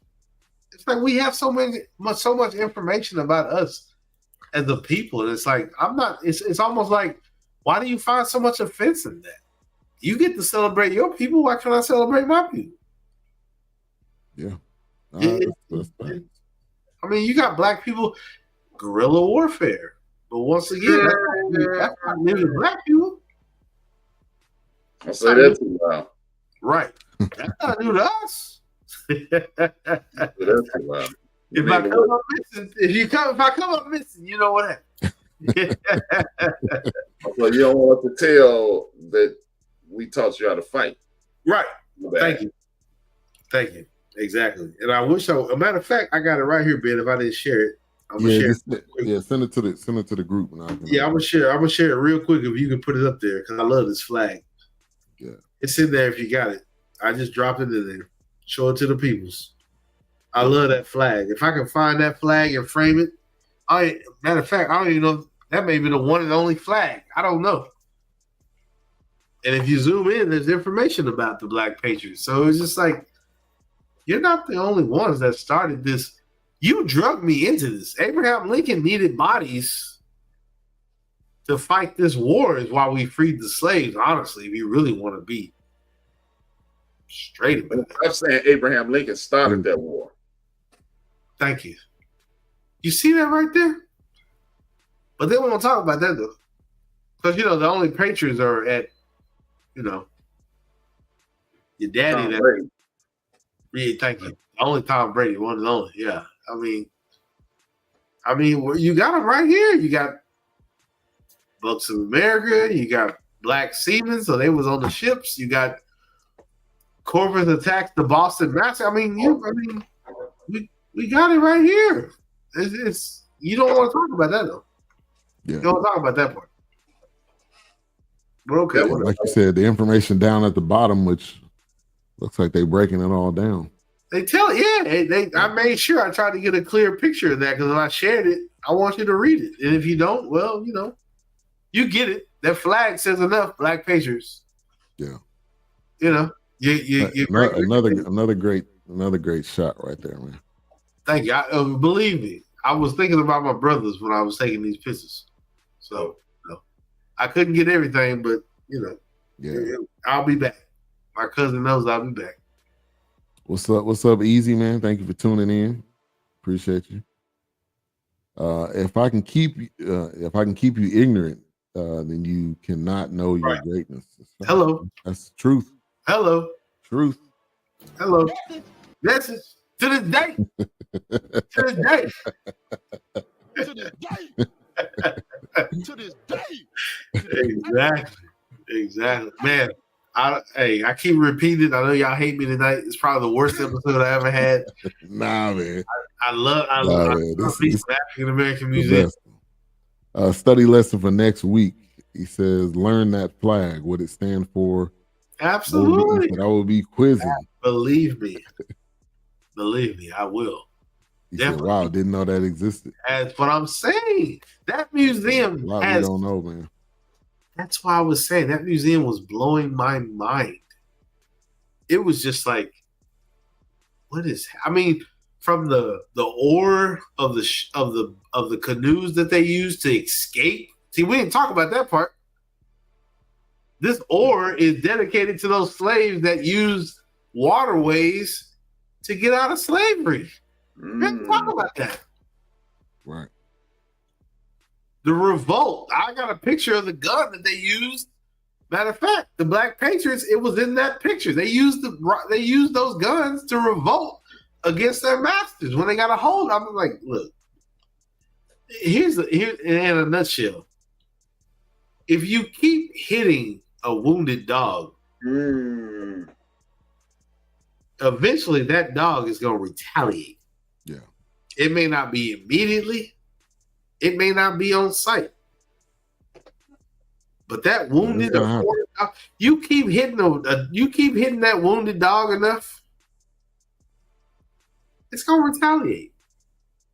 It's going to get you. It's going to bite back. Yeah. What did you think you were going to do? You going to keep breaking the backs? Yeah, there goes the gun right there. Yeah, that's what I'm saying. Yeah. You're going to keep you going to think you're going to keep breaking my back? And guess what? You might break some of our backs, but the generation that come behind my back, we're not dealing with that. Yeah, oh, no. Right. Oh, no.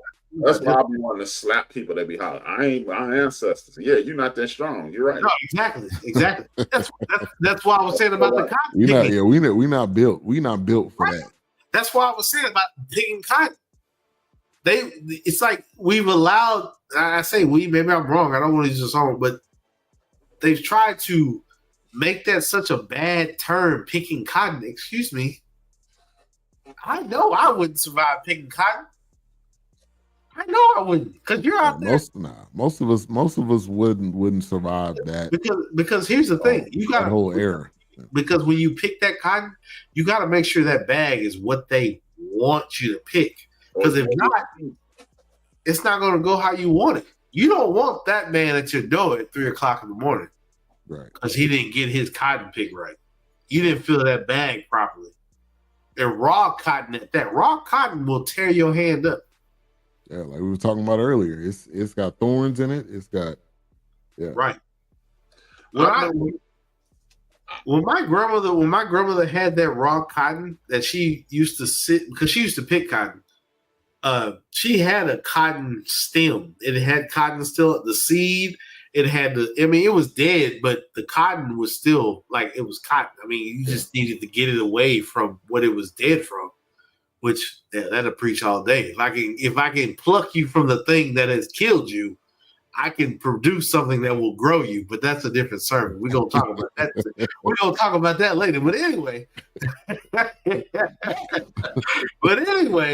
the cotton that my grandmother had on that china cabinet when I was growing up, I was like, that mesmerized me because I had never seen what real cotton had looked like. But that's why I said I thank God for my grandparents. I thank God I was birthed into a family. Hey, you never know why your mother was pregnant at 16. Your mother was pregnant at 16, David Wilkes. But guess what? Your grandparents were old enough that they were picking cotton. They were old enough to let you know that this cotton, that it looks like it's dead, but it's not really dead because it's got thorns and it's in the thicket. That cotton is still preservation. If I can detach you from that thing that is trying to devour you, I can grow you in a different situation. Right. But that's a different situation. But anyway, it's kind of like the plant. You know, when a plant starts out, it starts out in that little small space. But as it starts to grow, you got to repot it because the pot, it's outgrowing the pot. It goes through stages. But we're not doing that. We're not doing that tonight. We got to close. We're running about 2 hours. Lay him is back. You can't. It's been a minute, man. It's been a minute. It's been a long time. Yeah, it's been a minute. Yeah. But great show tonight. I mean, a lot of comments. Great show. And Raider Care said when we do a part 2, we can definitely do a part 2. You know, we definitely got some. I gotta get back. Some things. I really feel like I was on assignment because it was just like, this is too great. And the learning of our history does not stop. There's no end to it. There's no, I've learned everything. Ben just hit it right there. It doesn't begin there because, like he said, Black history didn't begin as slavery. It didn't begin there. It's been the thing. It's impossible. Right. It's been a thing. We didn't disappear. We didn't disappear and like, oh, that's where everything started. Right. That's why I said, man, to have H-Rap, to have Doc, to have you guys, and definitely H-Rap, there were some things there. And honestly, if I'm not mistaken, I want to say they got into the black gangs that were developed because of, like H-Rap said, I don't blame the thief. I blame the government. You put me in this situation. You press me up against this wall. What do you think I'm going to do? I'm going to retaliate. I'm going to form something you don't want. I'm going to form something that's going to revolt against what you're trying to push, and I'm not with it. All right, because I immediately go to survival mode. Thank you. Hello. Excuse me. Fight or flight. Another topic I covered tonight. Trust me, H-Rap. I had you on my heart, brother. If I can get H-Rap to the African American Museum, he might weep. Yeah. Hey, dog. Because half the stuff H-Rap talks about is in that museum. Because, hey, dog, like you, man, like it's ironic that all of we talking about this. I think I was either talking to Raider Kev or I was talking to Mo yesterday. Yeah. And I was talking about how Miss Dow, 1981, 6th grade, you know, I've been the class clown. I wrote I wrote the blueprint. But anytime we got into history, I was locked in. You locked in? You got the blinders on? All I need to see is what the truth is feeding me. I don't need to hear the outside nonsense. I'm locked in, baby. There was this. I remember, you know, I've always been in the social studies and history. Yeah. I remember in 6th grade, the book that this is what changed my academic career. This is what I was going to be, bozo. That was my career goal. Bozo decline. But it was this book entitled Africa. That's all you need. And this kid named Scott Coleman changed me forever. Yeah. We had a transfer student named Mark Brooks. This is how seminal of a moment this was. We talking about 1981. Yeah. Mark Brooks transferred into our class. And Mark Brooks started getting better test scores in history. Yeah. Because I loved history so much, I never studied. I'm like, this is my thing. I don't have to study. Yeah. It's my lane right here. Right. Yeah. And Mark Brooks, because I was beating everybody with like a 87, 86, 85. I'm like, I'm getting 85, so I ain't even studying. Yeah. I'm coming in and getting 91. And I'm like, hold on. I don't care about those math scores. I don't care about this English score. I don't care about it. You're not going to beat me in history. So now I'm studying and getting better grades. And this kid named Scott Coleman said, man, Brian, you should have been acting like you were smart before. It's like, acting? The hell? What you mean? Yeah. Hell you mean? I've been acting stupid. Yeah. I've been acting like you. No. Yeah. After that, it was up. Yeah. So as much as you spoke in regards to reverence of the history, you would do. I was like, damn. I could definitely identify that you were saying about history because it is the only reason I've ever opened a book. I'm not gonna lie to you. I love history so much. To graduate from high school without opening a book, I would have done. To this day, I have books in my mom's house. They are the reenactments of the Civil War books. I have books of tragic events in history. I also have. I don't know why these balloons are going. I don't know what that was. Yeah, that happens a lot. I'm telling you, lately that's been happening, dog. It's like random. Like I don't know. Every time I do something, we get some goofy stuff. But anyway, I have those. I have those Civil War, like the reenactments of Civil War. I have like tragic events in U.S. history. Like I said, I got globes that I collected because they were different countries at the time. They were different names. But I've always just been that student of history. Like I needed to know. Like I felt like I just needed that information. And I know we're running late, but when A-Trap, if we can get A-Trap, and I want A-Trap, even if we don't get in there, if he can get to the African American Museum, A-Trap's got to. Oh man, it was half of the stuff that A-Trap was talking about that we've talked about. Gangs that rose up because unfortunately the government is going to push my back to the wall. Wilkes, watch this. My cousin Akia, I'm gonna send this to you guys. Yeah, this is a conversation we were having today. And look. What? Wait a minute. Nickel Slick. What's going on, Nickel Slick? You changing your names like socks, man. That's why Nickel Slick. Now I want y'all to show. Wait a minute. Where is it? I know we're running late. She literally. You ready for this, Wilkes? Yeah. I'm trying to find the text. I can't find it. She literally asked me to come to DC for Thanksgiving. You gotta go, bro. Today. You gotta go. You gotta go now. You gotta. Hey, Trap. If you don't not know a coincidence. Else, even if I gotta pay for your plane, hey, Trap, you gotta get to DC. You got to get to trying DC. to find it because she was like, "Hey, won't you come for the summer?" Nickel I Slip. gotta find it. You got to get there. You got to get there, I'm right? like, okay, I said because she want me, BJ, and Bria to come for the summer, You and got I to talked to BJ and Bria, and they're going. I forgot they're leaving for someplace Thursday. mm-hmm. Well, they got 2 trips planned already this summer. We're not gonna be able to make it. Her next thing was, okay, what about Thanksgiving? I said, hey, you gotta get there. It works. You gotta get there. You gotta get there. It's man. It's meant.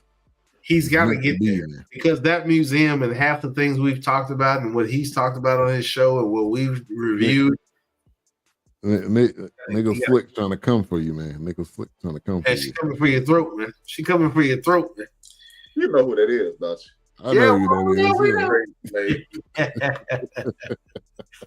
Yeah. She a punk. That's all I got to say. She a punk. How about that? Look, now read. Hey, you flew here.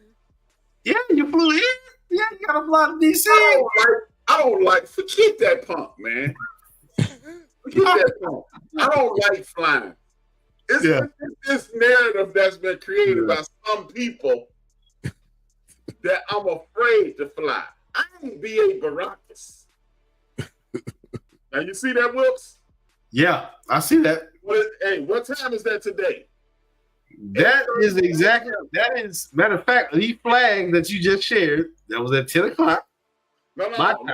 Read the time on the text. Oh, 8:21 a.m. this morning. What did she say? You should come for Thanksgiving. You should come for Thanksgiving. That was at 6 o'clock. That was early this morning. Yeah.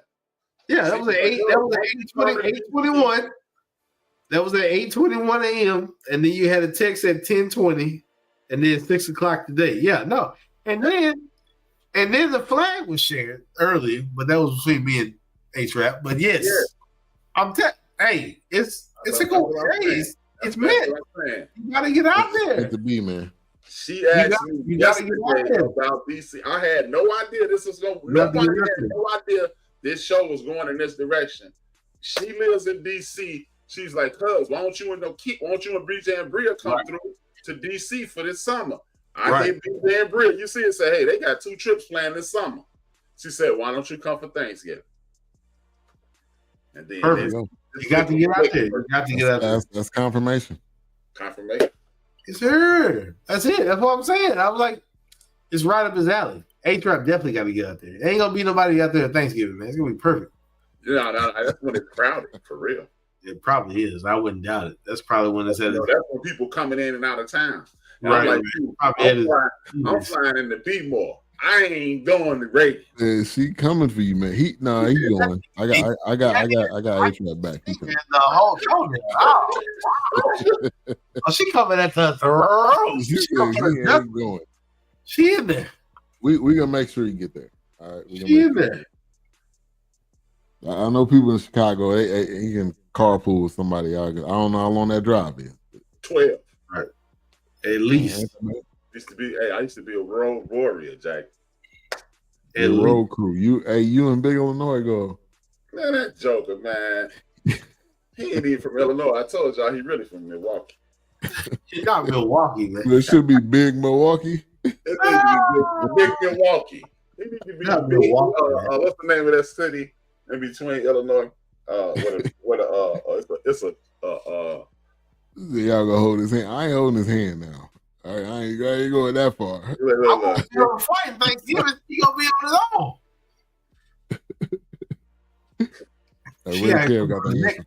She coming for your throat.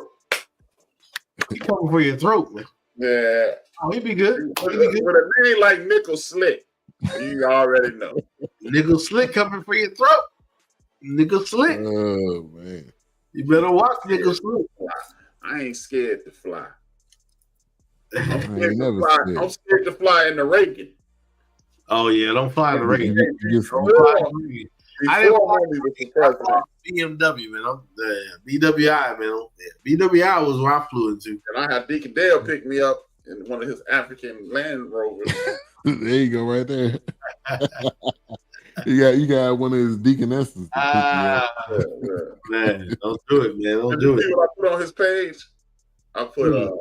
me and Deacon Dale got this long-standing joke. He says I have a Chicago accent, and he definitely has a Baltimore accent. Oh yeah. So we be calling each other African. So I told him happy birthday. His birthday was yesterday. I told him happy birthday in Islam, in Arabic. I said happy birthday, or in your language, and put it on there.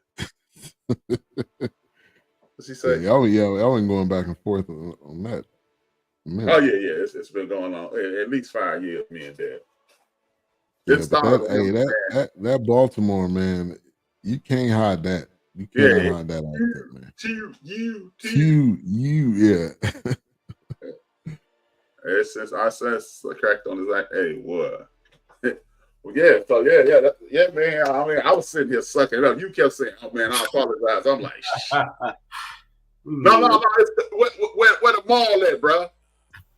It's the mall. It's a mall between Illinois and Wisconsin, and everybody goes there. And it's a Nike outlet there, and I can't think of it right now. Something Wisconsin. It's in between there. Oh gosh, so bad. That's the emoji of somebody holding hands. Wow, come on, nigga, Slick, stop, man. Go to bed, man. Go to sleep, nigga. Hey, go to bed, nigga, Slick. Go to bed. Like you tell your kids when they acting up. Go to bed. Slick, man. That's AI, man. That's AI technology, man. It ain't real, man. Chill, man. Name of that. That's AI technology. Is it between Madison and? It's in between Racine and Illinois, and if as soon as we end the show, it's gonna pop up in my head. It's definitely not Decatur. Probably. Definitely not Decatur. No, Decatur's south. Decatur. Yeah, I'm gonna say definitely Decatur. Damn. Something Wisconsin. Damn. Damn, James. You're right. I cannot. There's Kenosha. There's Highland Park. There's nah. Waukegan is right there in the middle. It is. I think it is Kenosha. Look up Nike outlet. It might be Kenosha. Yeah, because this Waukegan is in the middle. Is exactly. Yeah, Waukegan is Illinois. Oh, okay. Maybe it's Kenosha. Maybe. I think it's Kenosha. Let me see. Good night, Nickel Slick. Sissy. Too much. Yeah. It's Kenosha. It's Kenosha. Kenosha. Yeah, he should be big Kenosha. It's Kenosha. Yeah, that's what it is. Kenosha. Yeah, but yeah, man. Yeah, Nakia asked me today. She said, "Why don't you BJ and Bria come through for the summer?" And Bria just bust me across my head for some new beats, and I'm like, "Yeah, little girl, you got to get to DC, man. It's a Thanksgiving." And I just paid my credit card bill down to nothing. I'll take it back up for that. DC, man. Yeah, DC. Give me some mambo sauce and come on home. Man, mambo sauce. Come on, baby. Mambo sauce ketchup on all things, baby. Yeah. Matter of fact, let me share this picture real quick. If Bean I don't know if Bean gonna share it real quick. Hold on. Oh, as a matter of fact, I got a few pictures. Pleasant Primaries outlets. I don't know what that sound like. I don't know where it is, but I think it's Kenosha. It is Kenosha. It's Kenosha. It kind of ruins my joke because I can't remember the town, but. But you about to send it to the group? Yeah, let me get in here real quick. Yeah, no. Like you said, man, this is an ordained show simply because a lot of the things that we cover tonight, because I talked about the protection of women, children, and elders on my program tonight. Yeah, and I was like, we got to, and I challenged these pastors in Illinois. I'm like, look, y'all, and I challenged your man down there too, Mr. Potter House. I say, look, y'all got millions of dollars, and these children need to have these freedom schools from the 60s back. Oh, absolutely. Ben, I sent it to the chat. Go ahead. Now you good, A-Trap? Like, man, we tithe them every week, and y'all ain't gonna have nothing for these children to do this summer. Nah. Yeah, because that money not going to the children. It's right. Going to to the Right. pastor. Absolutely, it's not. Yeah, absolutely, it's not. There you go. Hey, that looked like that Harold's chicken I had from. It tastes like it a little bit too, but you can't tell nobody from DC it tastes like it. You got a fight on your hands. Yeah, you got to fight on here. Don't do that. Don't do that. Don't tell them it tastes like barbecue sauce. Don't do that. You got two containers. Yeah, because when you go to Joe's, you got double fried chicken, mumbo sauce, ketchup on everything, even the fries. So you got to have two containers. You got to. I had to represent my people before I left because I was at Hell's Kitchen and shit like that. I was eating too fast. But anyway, I had to come. I had to come on the edge of the trenches. I was like, man, let me get to my people. So there we go. Yeah, so that's a 10-piece with a large order of fries. That's on my last day that's before I went to the airport. So that's on my last day. I had to represent before I left. As much as I love Philly, do not go to Geno's and get no Philly cheese. No, don't go to Geno's and Pat's. Those are traditional. The entire hell away from Geno's and Pat's. They're across the street from each other. Those are tourist Philly cheesesteak. Those are tourists. There's lines outside of these joints, and they're using cheese whiz. Right. Thank you. Yeah, I don't get that. Cheese because it's a tourist attraction. They bought into it, so now they just gonna be all over it. Yeah. You go to Geno's. Spots you go to that they show on Goofy on diners and drive-ins and dives. Right. If you go to the White Palace, you're gonna slap the hell out yourself. I'm just letting you know. I'm telling you, when I get back, because we didn't have time to get up to Philly, we didn't have time to get up to New York. We're gonna catch the train. We didn't have time. So believe me, BS3 is on site. I got to represent for BS3 Network when I get out there. I got to report live, coming to you from whatever Philly cheesesteak place I find. I can give you a couple. I got homeboys up there. Right on. Yeah, Geno's and Pat's, I already know that's time. That's tourism. Yeah, that's tourism, man. We ain't going. Yeah. Look, they cross street from each other. So Nolan went to Geno's, I went to Pat's, and we both was in the car like because it's become tourism. It's not. Hey, to quote Nolan, I don't know what ish tastes like, but it's probably a lot like this. Yeah.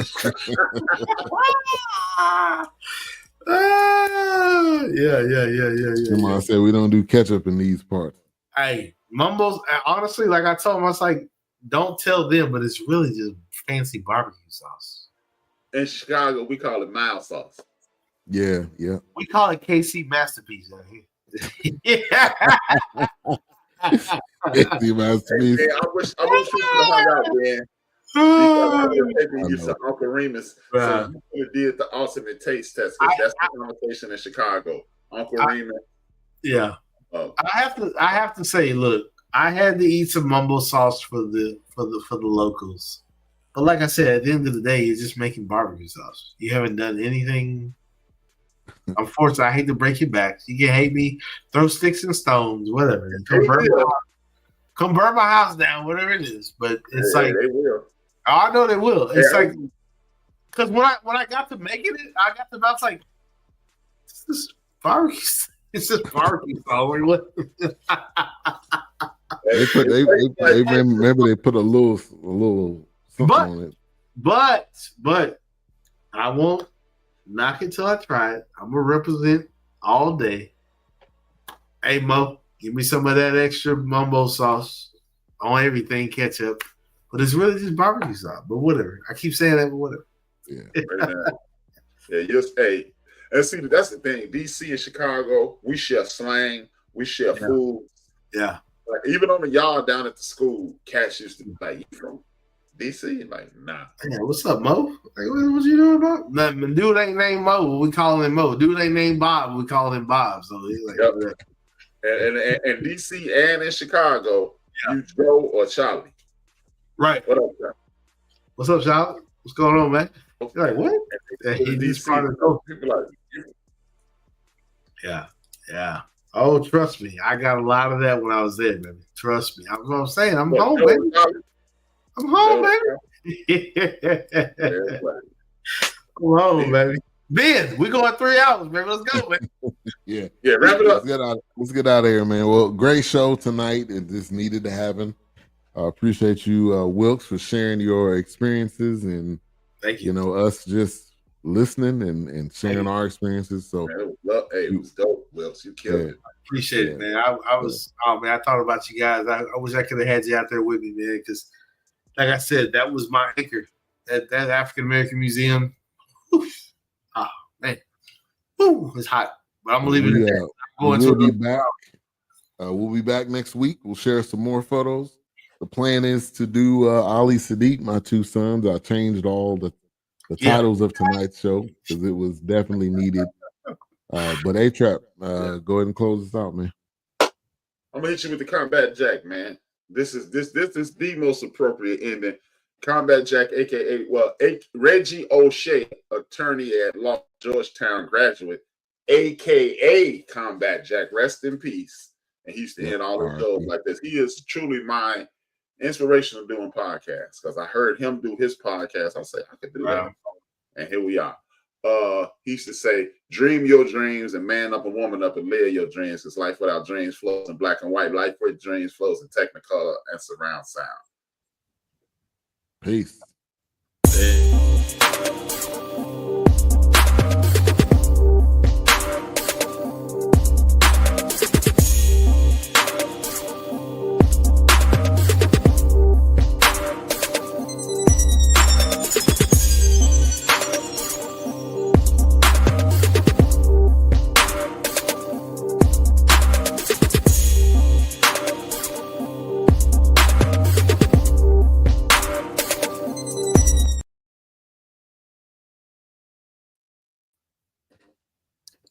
All right. Okay, Ben.